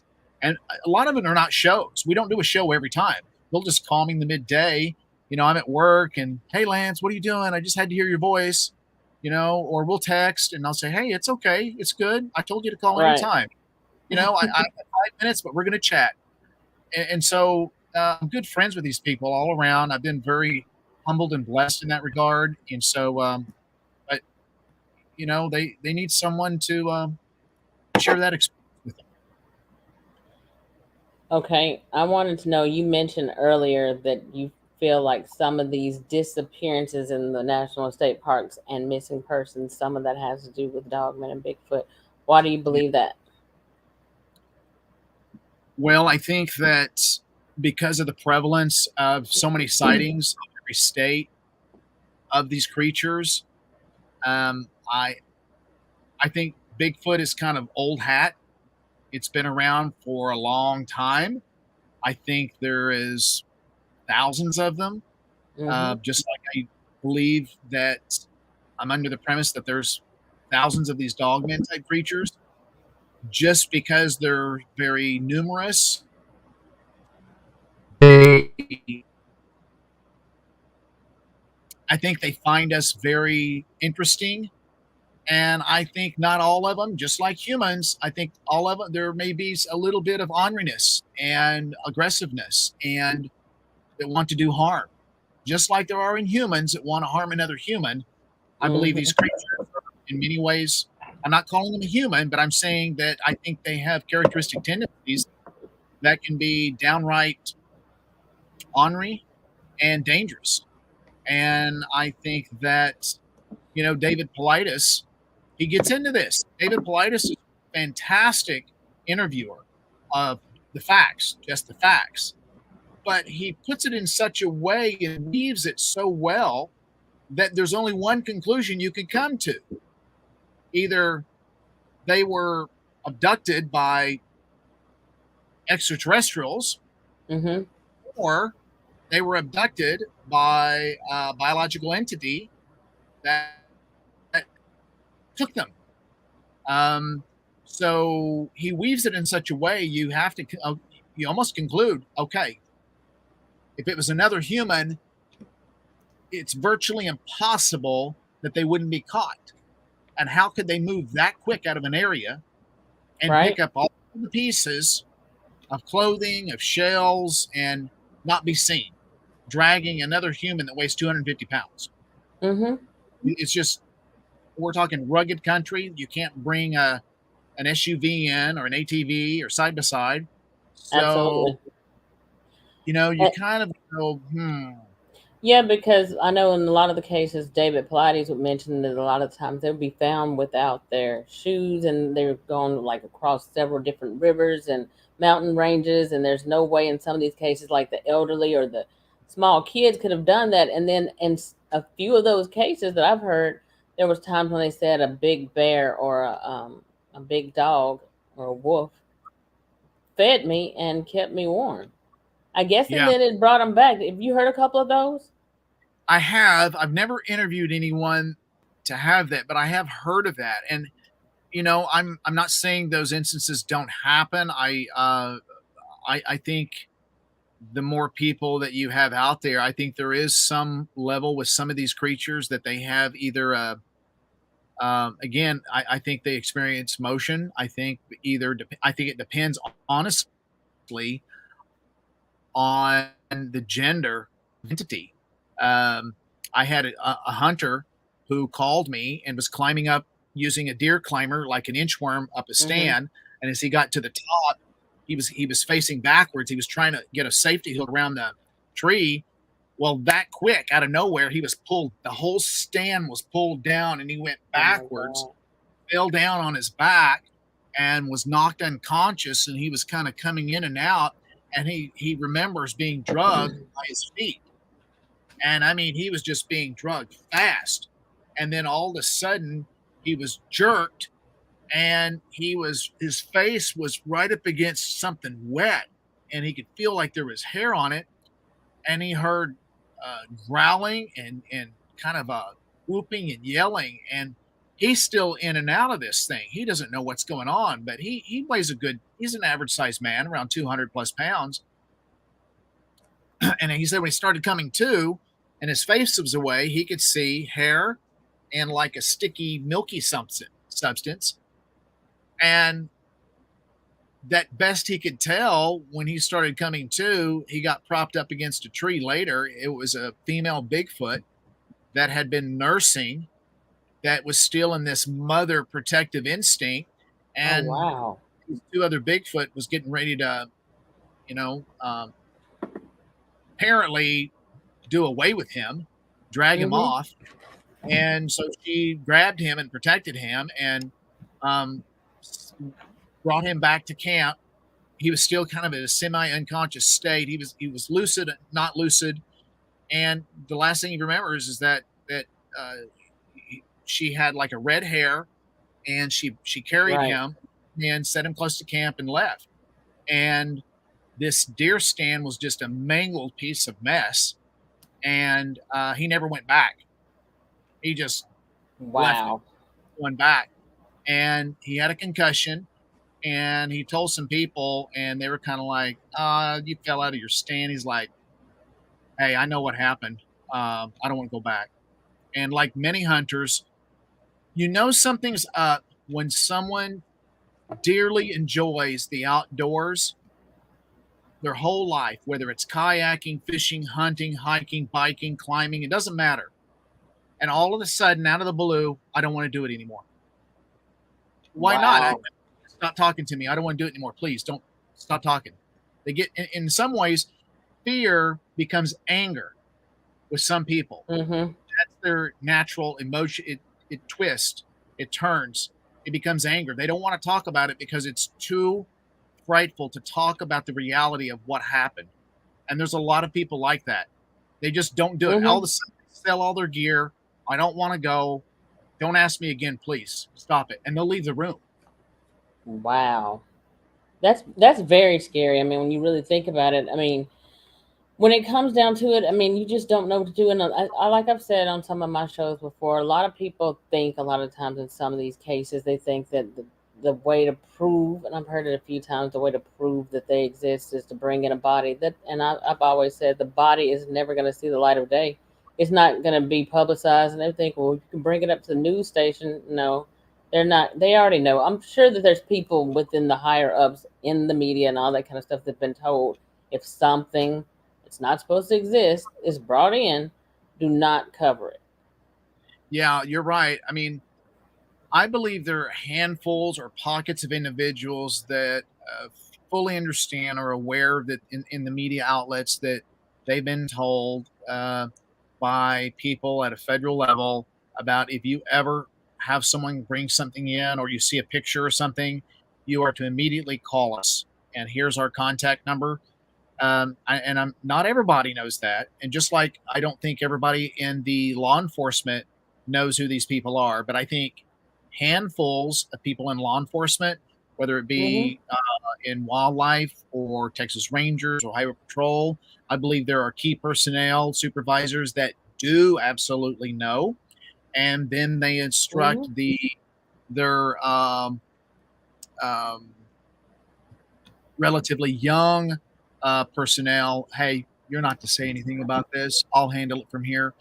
But that's the thing. I've heard that before in some saying, people, well, I'll shoot one and I'll bring it in and I'll make $1 million. And that's not how that's really going to go. In fact, here's the thing. Logistically, could you get lucky and shoot one by accident? And I don't want to use the word lucky in the sense that it was great to kill a Bigfoot. But when I say lucky, I mean lucky that you didn't lose your life, because remember, if there's one around, there's probably 2, 3, or 4 around. And what if someone shot you? How would your other family members behave? Wouldn't they be a little pissed? Oh yeah, absolutely. And they would come after you. So you have to be careful in that regard. So I think that it's not going to be as easy as what they think, and there's too many logistics to work out. I think too that as soon as you have shot one, what do people usually do after that? They talk about it. Absolutely. And when you start talking about it, I can almost assure you, you're going to have people knocking at the door that you don't want to be on their radar and knocking at your door and know who you are. So I would just say this. Don't go out intentionally wanting to shoot one. You're going to end up in a lot of problems. You really will. If you accidentally shoot one, or one was aggressive at you, I would just let things lie low for a second, for a while. I wouldn't be trying to put it in the back of the truck or anything like that. I'm telling you right now, as much as that you would want a body and all that, I totally understand. And in many ways I concur. I love biology. I love chemistry. I would love personally to look at the gross anatomy of one and study it. But I'm also aware that these creatures, when you do that, there's no turning back, and that you could be putting yourself in a lot of harm. And you start doing that. I mean, the Honabi siege, when you had the brothers that shot a Bigfoot trying to put a chain around it, and as soon as he went out there to put a chain around the feet, what did the others do? They freaked out, and Oh he wasn't. wow. They came out there and they were hooping and hollering, and they grabbed that Bigfoot like a rag doll and took off with it back in the woods. Real So quick, Lance, I don't mean to cut you off. no, It's like right now, it's like somebody's trying to commandeer my computer. This has never happened. really, let's take a Yeah, look. it's doing something really strange. I don't know how to. It keeps scrolling at the bottom. It's almost like somebody else is trying to join in, like somebody else is trying to disrupt this live right now. And then in the live chat, in the comments, they are saying that none of them as moderators are removing some of the people that's in the chat. They're telling me right now that people are being removed out of the chat right now. Really, And one of them that was removed is a Bigfoot researcher. Actually, a couple of them are Bigfoot researchers. They've kind of dropped off completely. I have no idea on my end, Bettina. This has I saw never happened. I saw something come up just a moment ago. I've never seen it. It came up right there. It said, "Ask him something," and I was paying attention to what I was trying to talk about, and I missed what it said. Let me go back. I think that was somebody asking you about them being bluff charged. Did you ever hear of anyone that was bluff charged? Yes, yeah, that's it. Man of Light. I saw. Okay, yes, I have heard of that. It it started out as there was a couple cases that started out like that.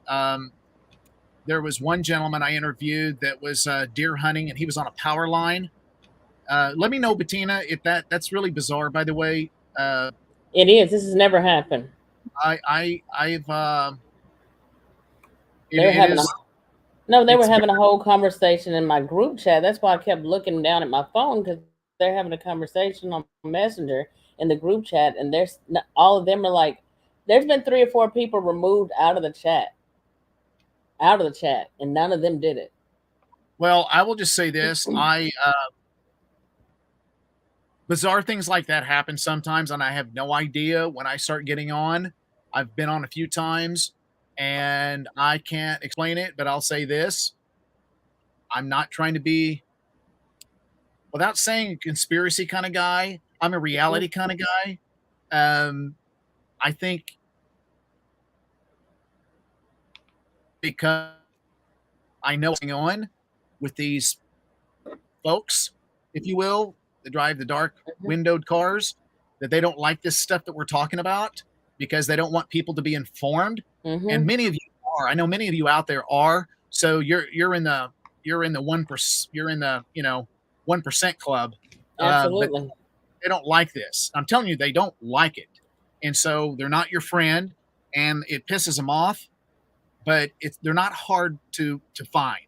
They're not hard to locate, and all you have to do is you just have to play their game and do your thing, and but just keep low. Keep low. I know some people say, "Well, we need to be vocal. We need to get it out there," and I'm for that. But I'm also, if you really want to do what we do and have the freedom to do what we do, just keep everything kind of on the low down a little bit, and we can still have the freedom to do what we want to do. That's my belief. That's what I like to do. Getting back to the gentleman on the bluff charge. Just let me know, Bettina. That's just real strange. It is. Y'all get y'all's questions ready for Lance. We're at 1:36. I'm gonna probably go about another 15 I'll minutes. go by real fast. I'll go real fast. So there's been a couple cases where there have been a bluff charged, but here's the thing: you never know if it's a bluff or not. So as Wally Dave would say, I don't understand a bluff. All I know is if he starts doing the funky monkey, I'm stacking them up like cordwood.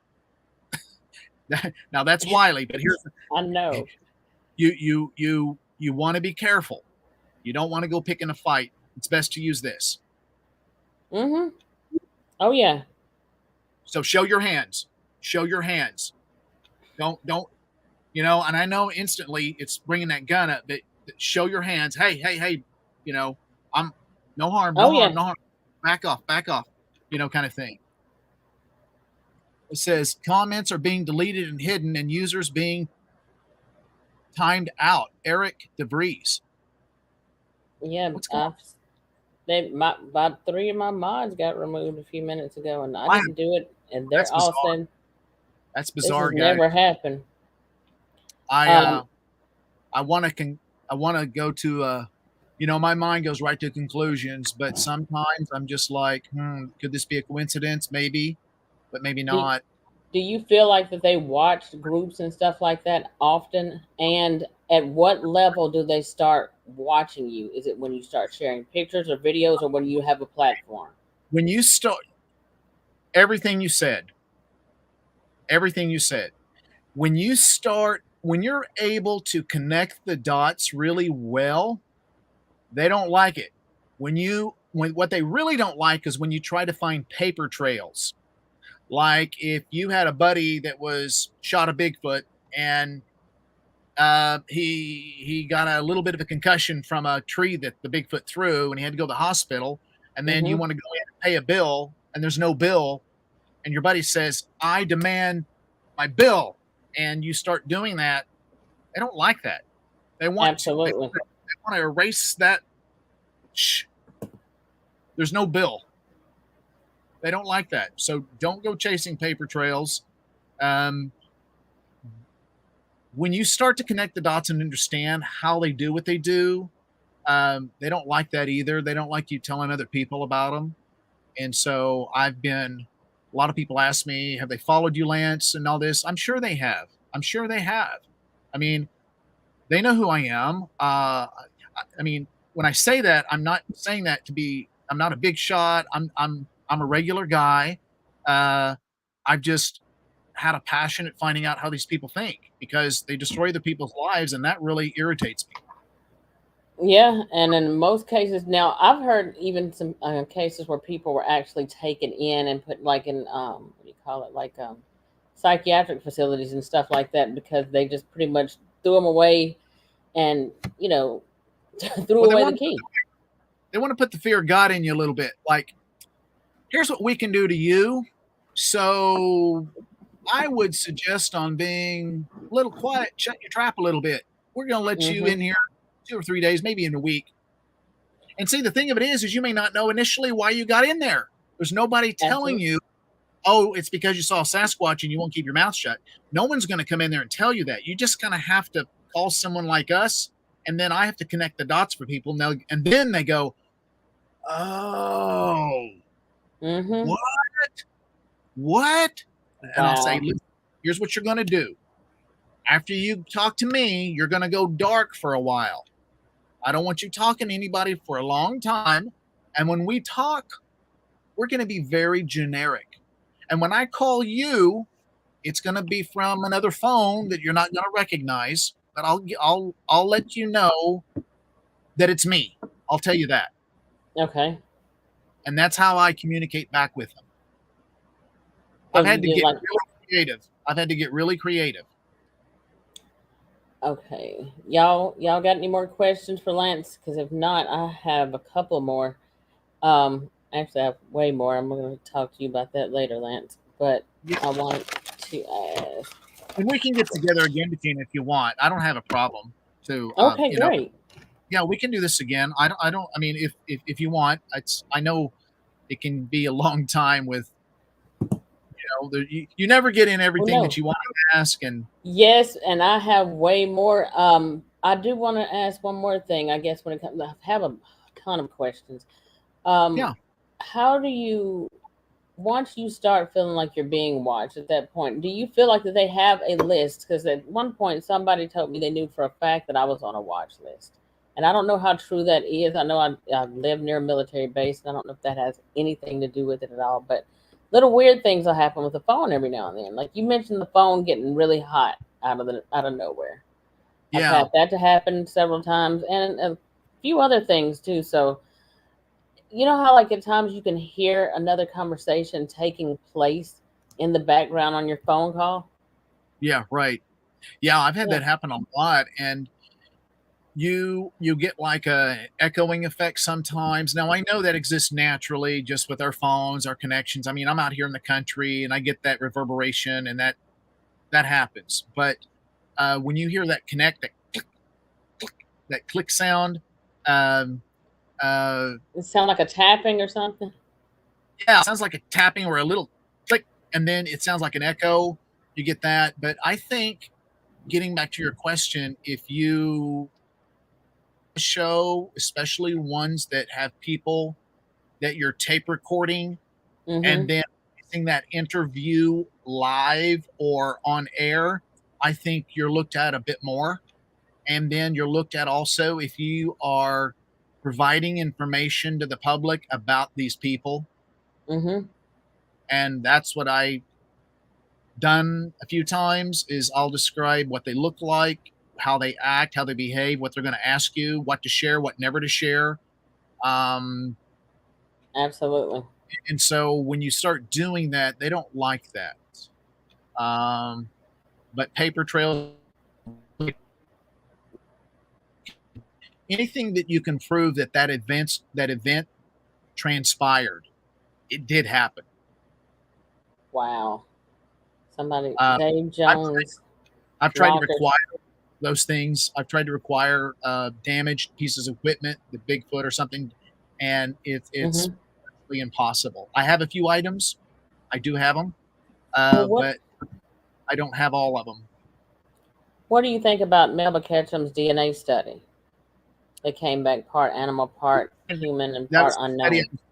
Yeah, that was the part that I was trying to remember earlier. My brother Bill and I, he did an in-depth analysis. We did 2 shows on that, part 1 and part 2, and he read all of the material of the whole study and broke it down into layman terms, and how the DNA actually, the chromosomes and which number is for size and strength, and how her analysis absolutely unequivocally, she was a fan. She is a fantastic geneticist. She had the top of the line, not triple blind. She never included any of the information in her study. It was other people's information. So therefore, there was no contamination of evidence. There was no contamination. So you couldn't say, well, you used yours. No wonder. No, actually, I didn't. I used the university's information. And so when the universities found out, they said, well, what specimens did this come from? Well, this came from an unknown entity that we collected. This one happened to be from Oklahoma. Sample one was from Oklahoma. Wow. Well, wonder now, have you heard about a lot of these animal attacks that have been happening lately, where they're basically saying unknown canine, like the Cotton Yeah. County, Tennessee killings, and several others. There's some stuff going on in Virginia and stuff like that right now, also. But it's Yeah. coming back unknown canine. What is that? What is unknown canine? I mean, it's unknown, but well, it's, we could, you don't, my mind sometimes, I read a lot and I try to keep up with a lot of things. And there's just so much information out there nowadays. It's, could it be truly an unknown indigenous, a pack of feral dogs? Sure. I mean, that happens very, very unfortunately. It happens to people, hikers, and things like that. But if it's in an area that we also have a lot of Kentucky and Tennessee and some areas like that back in the hollers and other places, then I kind of scratch my head a little bit. Unknown canine. And when you start asking more questions or in-depth questions, and you want to be able to interview the people that this happened to or their family members, and all of a sudden the family members moved, or you can't get a hold of them, or absolutely. you want to see the public record of the police report, and all of a sudden you can't see it, or it's locked away.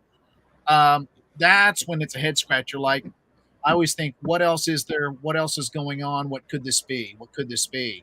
Well, it could be a true creature encounter. That's what it could be. Oh, So, absolutely. hey, Lance, how do you feel about the Oklahoma Bigfoot hunting license? That's a great question. I made a comment of that kind of last year. There's two parts to that. I think as far as a marketing stunt, I think it's genius for marketing. I think it's an enterprising way for someone to generate revenue dollars. Just because I love business, and I see that just from Oh, that. yeah.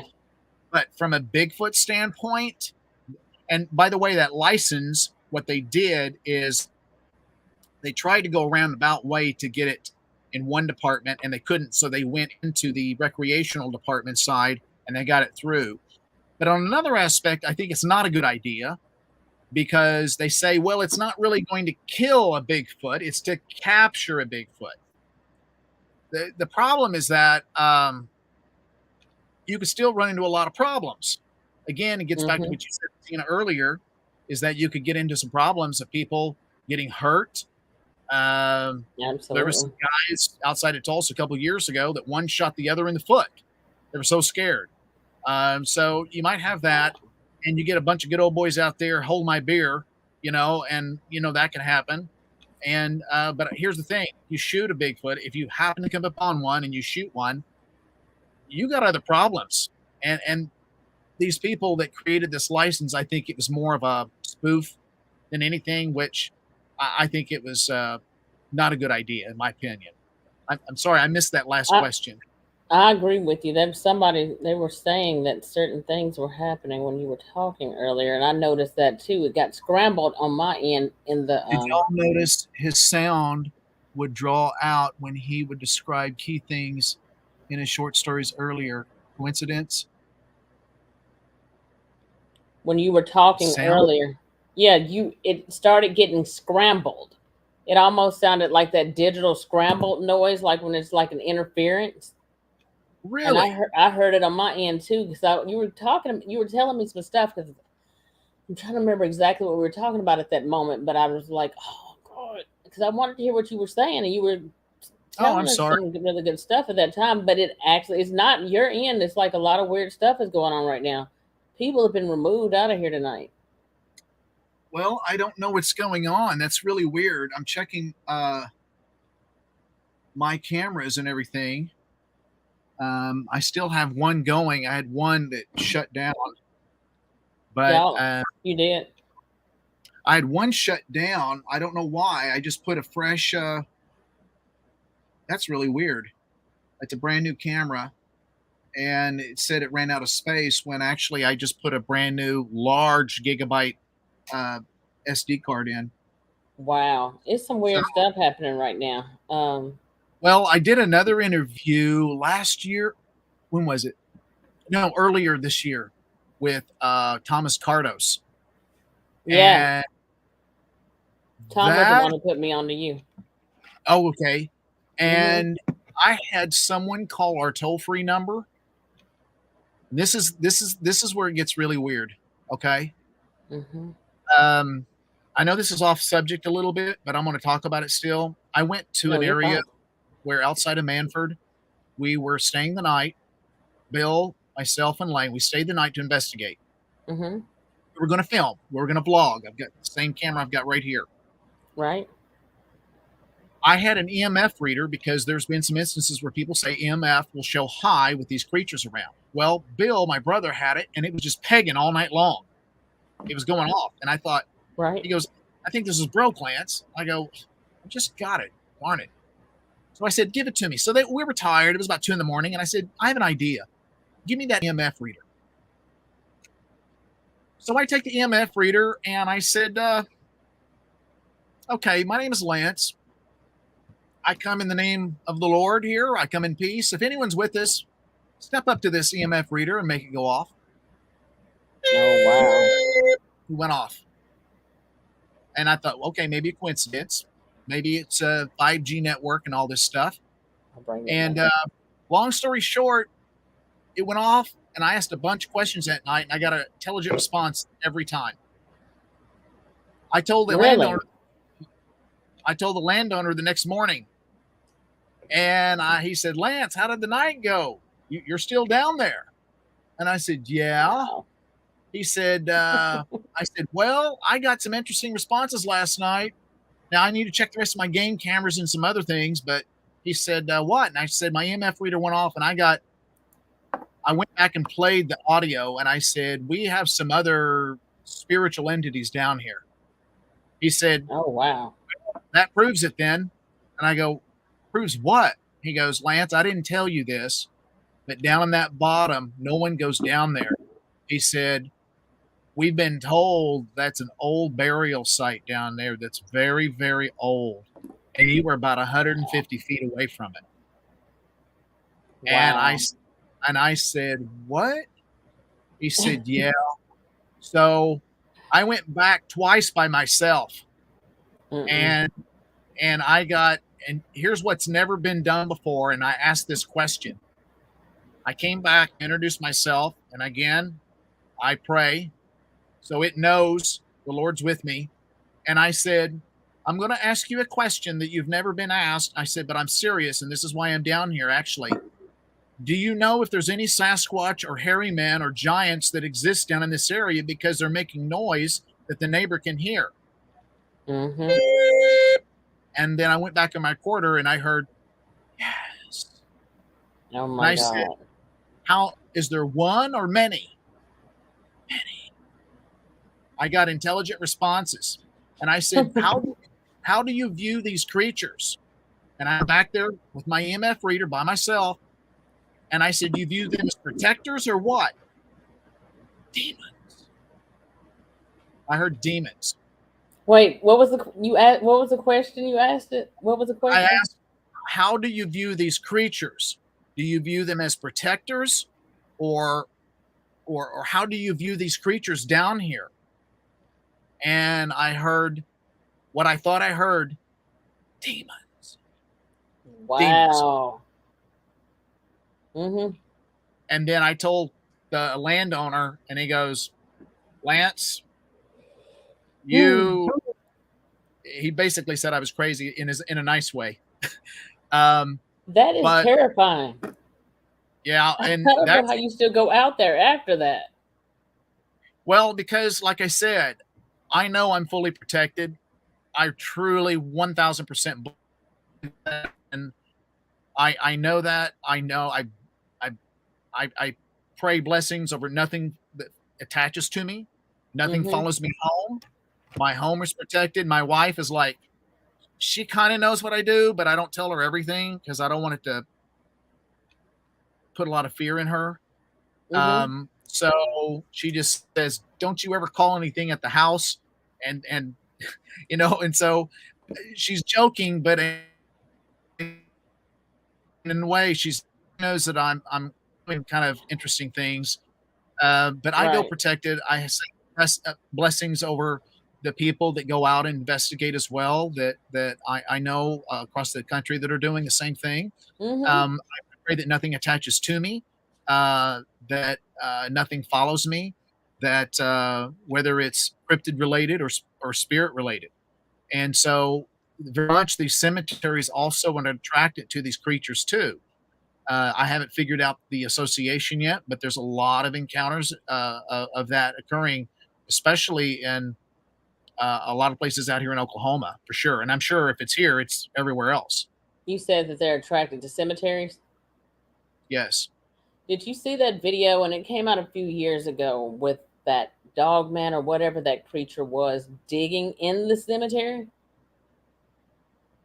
I think. Remind me some more of that one. I guess it's been a while. I can't remember.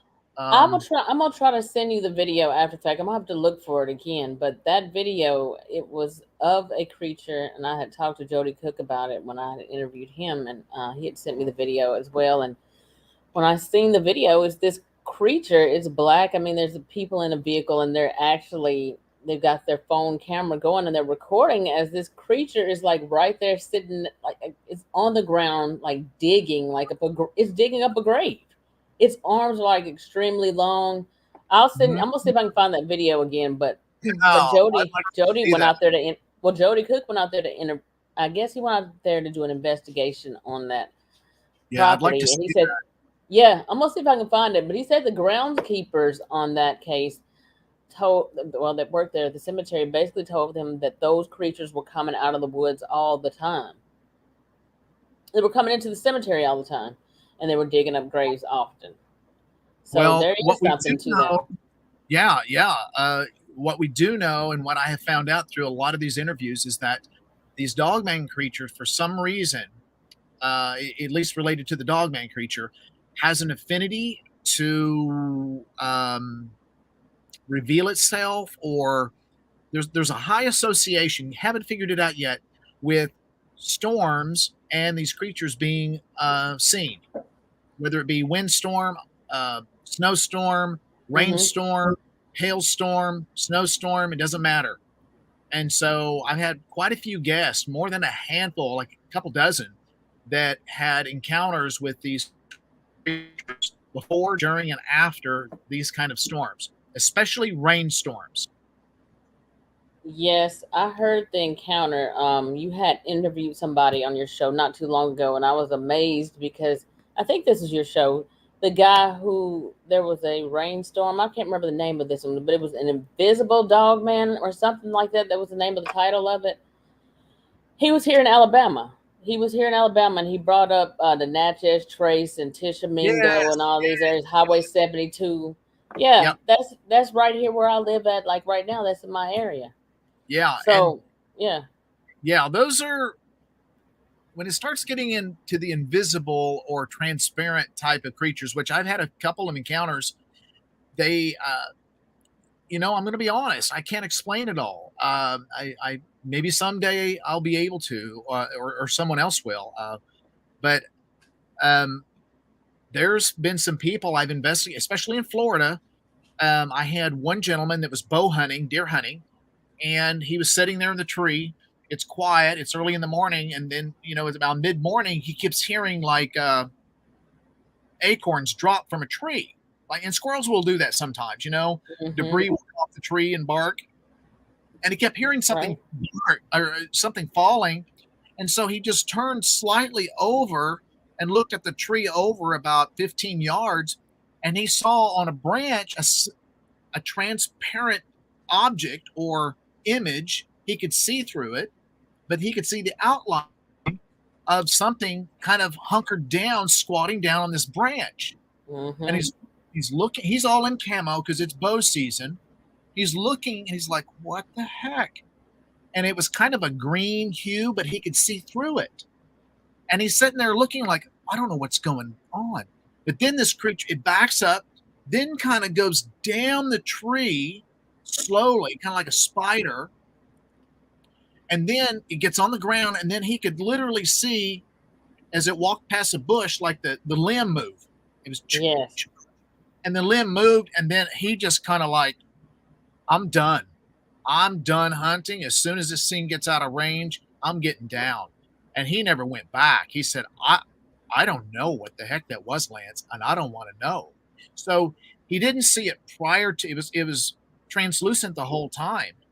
And that same type of creature or image was down in South Oklahoma, where this guy, it was down there, noticed the same thing while he was hunting. And his nephew saw it that morning, and his nephew came back that morning and said, I'm done hunting. He said, well, you're supposed to be here a week. He said, no, I'm not. Creatures like that out there, whatever the heck I saw, no, I'm done. Now, didn't you say it had a shimmery look to it? Because if you there's something I call the predator effect. Yeah, that's what everybody kind of uses. It kind of, they said they could see through it. And one other gentleman said that he saw one close, but it had again, he said it had like a green hue to it, but he could see through it. He could see on the other side of it. Hey, Lance, I just sent you the Cemetery C. Okay, I know Jaron. Yeah, okay, he lives there in Oklahoma too. Yeah. So he was kicking the bushes with his nephew, and he thought he shot a deer, but he was pretty positive. He says, I'm not a good hunter, Lance. I'm just a novice. And he kicked a bush, and something came out of it and running on all fours, and he could see through it. And he goes, Lance, I don't know. It was big. I know it was hitting the branches, so the branches were moving, but I could see through it. I have no clue what I saw, man, and it shook me up. I got out of there. I didn't know stuff like this existed. Oh, yeah. And he just said, well, and I said, well, unfortunately, I'm finding more and more that things like this exist. I just can't explain it. I don't know what it was, but was it of this earth? I'm going to initially, my gut says no, but I don't want to be so biased to be close-minded of things either. And I said, so I'm very careful about that because I'm open to learning. It's just our human biases always get in the way of making judgment on something that we really have very little information on yet. Now, I've seen that, and I know exactly what you're talking about. That's what I was asking you about earlier, because I've seen them do that. Oh, the Dogman. I don't know if I've ever seen Sasquatch. I've seen some things in pictures. I know how to picture out like the Dogman in the pictures now, but Sasquatch, I can't say for sure. I've seen some things that look more like huge, giant humanoid type heads, but then it's like, well, no, you're reaching right now, because you can't say you'd had Bigfoot and Dogman. I mean, so, but there's faces there, too prominent, where you know it's not pareidolia. Yeah, pareidolia is, that's, I think sometimes it's like I have a lot of pictures in my library. I've got hundreds that are sent to me, as well as taking a lot myself.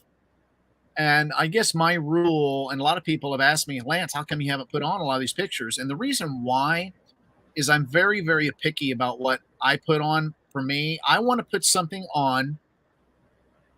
If I put something on, you're going to know instantly that, oh,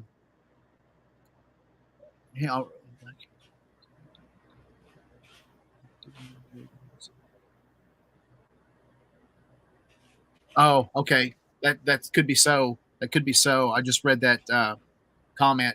I want to put something on that's so clear there is no doubt what it is. It Absolutely. is. I don't have to tell anybody what it isn't, but they'll know what it is. And so, pareidolia it's it's just the natural tendency of our brain to that wants, and it starts way back as we're infants. we are drawn into faces. We make things that have a face that really don't have a face, but we're drawn in. This is why the military will break up the face line with their camo because we're drawn into the dark areas that make up our eyes and our nose and our mouth and our ears. And that's just the way our brain, older parts of our brain behave and act. And that's just a natural tendency. So I think some of that is but not intentional. I think it is just, it happens. But yeah, and so I think that I want to be careful of that. So if I show it my brothers and they go, oh, if there's then I don't put it. And I think a lot of time. No, go ahead. I'm sorry. No, I was just going to say that's just my rule. So it's kind of like a good print. It's a lot of luck to get a great print to cast. It's a lot of luck to get a great pick. I mean, just so clear and beautiful, and whether it's video or picture, and it's a lot of luck because usually you see it, it's gone. It's like that quick, and no one's running around with a camera 24/7. Absolutely.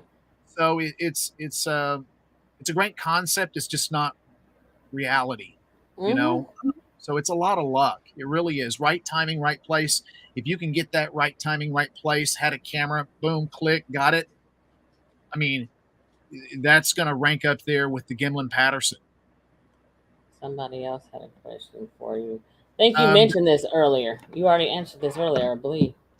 Do they change their hair colors? I believe so. I really believe so. They change it with the seasons. And the other gentleman that had a comment regarding the corpse smell, that could be so. I mean, that sounds kind of morbid, but that's probably that could be so. I mean, that's logical to me, being canine, especially a larger olfactory and massive air surface. They could smell. Who knows how many miles they could smell? I mean, we just don't know enough, but we can surmise based on some of the people being followed for miles and miles. Now, have you ever found any of their dens or any of their dwellings while you've been out on your investigations in the field? I found some dens that were very large out in western Oklahoma, but the soil was so dry when I went out. You could tell they were canine, and some looked large, but I didn't want it. It's like when you have coyotes kind of step in the same print, the print gets larger sometimes. So I didn't want to be fooled in that. It was really hard out in western Oklahoma if you don't have a rain. And the time I went out was so hot during that July. I don't go out there often, but there were some dens out there that were pretty good size. And we didn't know that if they were communal dens, and that's why they were big. So I hesitated to say, oh, yes, that's the Dogman den for sure, when I really couldn't positively say that with affirmity. So they could be communal dens, and the prints that I saw could have been stepped in multiple times. Again, it gets back to, that's the only thing I would have said that could be a possible den there. But the Dogman that Wiley saw was coming out of a river bottom area. So who knows? He saw there's some really wicked caves back there in western Oklahoma too. Some really spooky, deep caves. Yeah. Well, I remember your Wiley. I'll ask you this one and I'll let you go, but then I'll try to have you back on again because I know they're going to have more questions. But I want to know, like the Wiley Dave situation.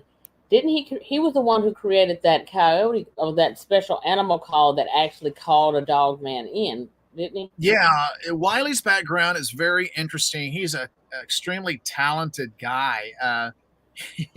He's a hoot. I love Wiley. He's a guy that's been there, done that, and sailed the 7 seas. He's really done a lot of things. He's a welder by trade, and he's actually designed a lot of welding high-end pieces of equipment that's trademarked, which is incredible.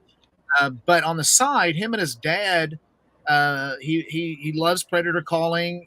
At one time he had the world record for the longest coyote shot, like 700 plus yards on a dead run.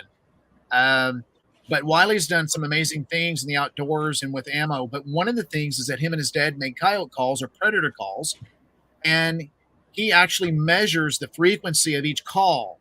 So he's got an oscillator that you see in these science fiction shows.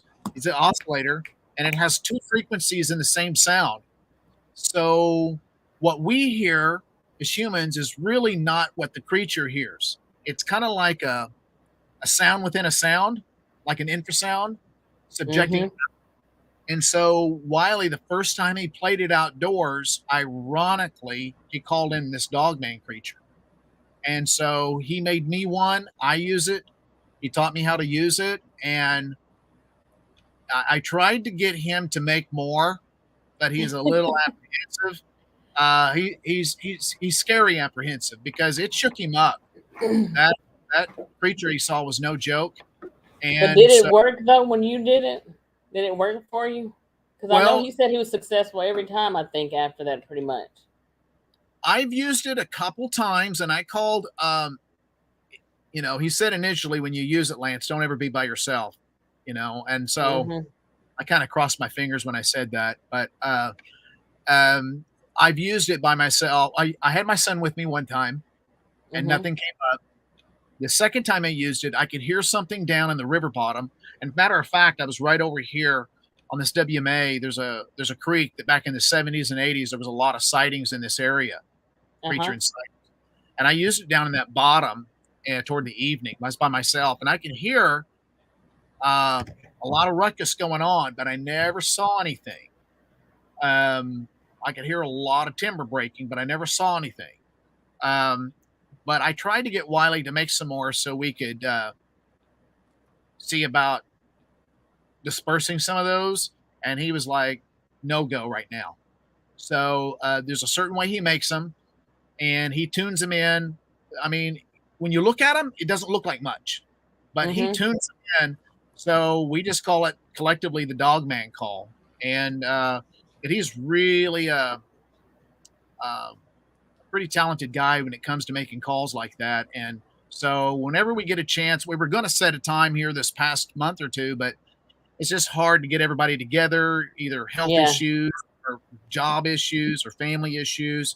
But we're going to go out this year to the Panhandle and use that call. And we're going to use one of our, we're going to film with one of our, I've got one camera here that's small. Whoops, there we go. And we've got these cameras that we had made for us. Oh, wow. That basically it's a infrared and night vision combined. Well, I have one that's a little bit larger. Do you think Dogman has hair, fur, or more like a bear or boar-like? I think they have hair. I think they have hair that is very much possibly like a Sasquatch, where it is it's very coarse, and the shaft isn't solid like our hair is solid keratin, a solid shaft. I think Bigfoot is more of a hollow core for insulation purposes, and also giving a translucent look or extremely shiny look. And I think that's how they blend in very, very well into whatever they back into the background or foreground. So I do have hair specimens and samples, but it's so darn expensive to get all that analyzed. So I've got it in a very special place so it doesn't degrade down too much. But I'm working on at some point in time getting that analyzed. Okay. Any more? Well, I'm gonna let that be the last question. Oh, one more question. Jaron wants to know: did you set up the cryptid mobile? No, I didn't. That was an idea that I had. I still have that rig. The problem with that rig is when I would go out, it's so big. It's 30 feet long and like 10 feet wide. I was not able to navigate very easily around where I was going. It's pretty thick, and sometimes there's old log roads I want to go on, but the wildlife department doesn't necessarily have to maintain them. So you've got trees this big. And so it was really kind of destroying that rig. It was a recreational vehicle, not a 4x4 recreational vehicle. So I was kind of destroying it, and I thought, well, if I ever want to sell it back, I won't have much to sell, and my wife's going to be a little bit sad if I do that. But so no, I didn't. It was a good idea. I'm still thinking along those lines to a certain degree, but a much smaller, more maneuverable vehicle. All right. Werewolves, government experiments. Um, well, a werewolf, it depends what you're calling a werewolf. I know Wiley called his Dogman encounter a werewolf. That's a great question, and it's really hard to answer. Part of me wants to say, do I think there might be or have had some tendency for the government to do different types of experiments on biological creatures unknown? I'm going to say probably yeah. I just have a hard time believing they're letting them go or things like that after they're working so hard to corral them and find them and locate them and get them in, especially the Bigfoot. So I'm going to lean more toward, if you're calling a werewolf or this dogman creature, which many people have described it as that, as well as Wiley. I'm going to say I think they've been around a long time, like Tina and I were discussing earlier, and I think they're from I think they're spoke about in biblical times, and I think that we're finding that they're more prevalent nowadays because they are breeding more. I think more people are getting out and about more, and more people they're online more than ever, and they're able to communicate all the way across the planet, and so you don't, there's not pockets of secrets anymore. People are, people from Indiana that's having dogman issues, and Ohio and Florida and Oklahoma and Canada. I've got calls from Mexico and South America and British Columbia and all over. So I think with all that together, I think that there is a little bit more of amped up population growth of these creatures. Yes. So yeah. They're getting a lot bolder now too. They're coming out of the woods now. I mean, there's a lot more attacks happening now. And I guess I'll cover that with you later, and I'll just bring you back for another show on that. Yeah, absolutely. But I'm so glad. I mean, I'm gonna go ahead and end this live. If you just stick around real quick. Wait a minute, Chloe. All right, everybody. Thank y'all for showing up tonight. I got to get up and go to work early tomorrow, and I think Lance probably has to go to work too or something. So we're gonna go ahead and shut it down. Well, that's the thing, we all have jobs on the side here. I enjoy what I do. I do enjoy it, but I'm up sometimes doing 3 and 4 hour interviews till 1 in the morning too, and then I get up at 5 and go to work. But I do it because I want to help people. I just feel that I was meant to do this, as well as what you do, and others that are out there. So thank you so much for having me on. I really, really appreciate the opportunity to talk with everybody, and I appreciate the questions. And thank you so much, and I will have you back on it, y'all. I'll have him back for a part 2. And with that being said, everybody, good night. And I'll try to figure out about all the people who were removed by YouTube or whoever removed them tonight. Yeah, let's find that out. That's bizarre. Like 3 researchers were removed out of here tonight that have actual stuff. Like I've seen the pictures and stuff they have. My mind wants to go to something very bizarre, of course, and planned, but that weird. is very. It is very weird. It's still got control over my computer right now. I'm gonna go ahead and shut this down, y'all. Good night, and I will see you guys Friday.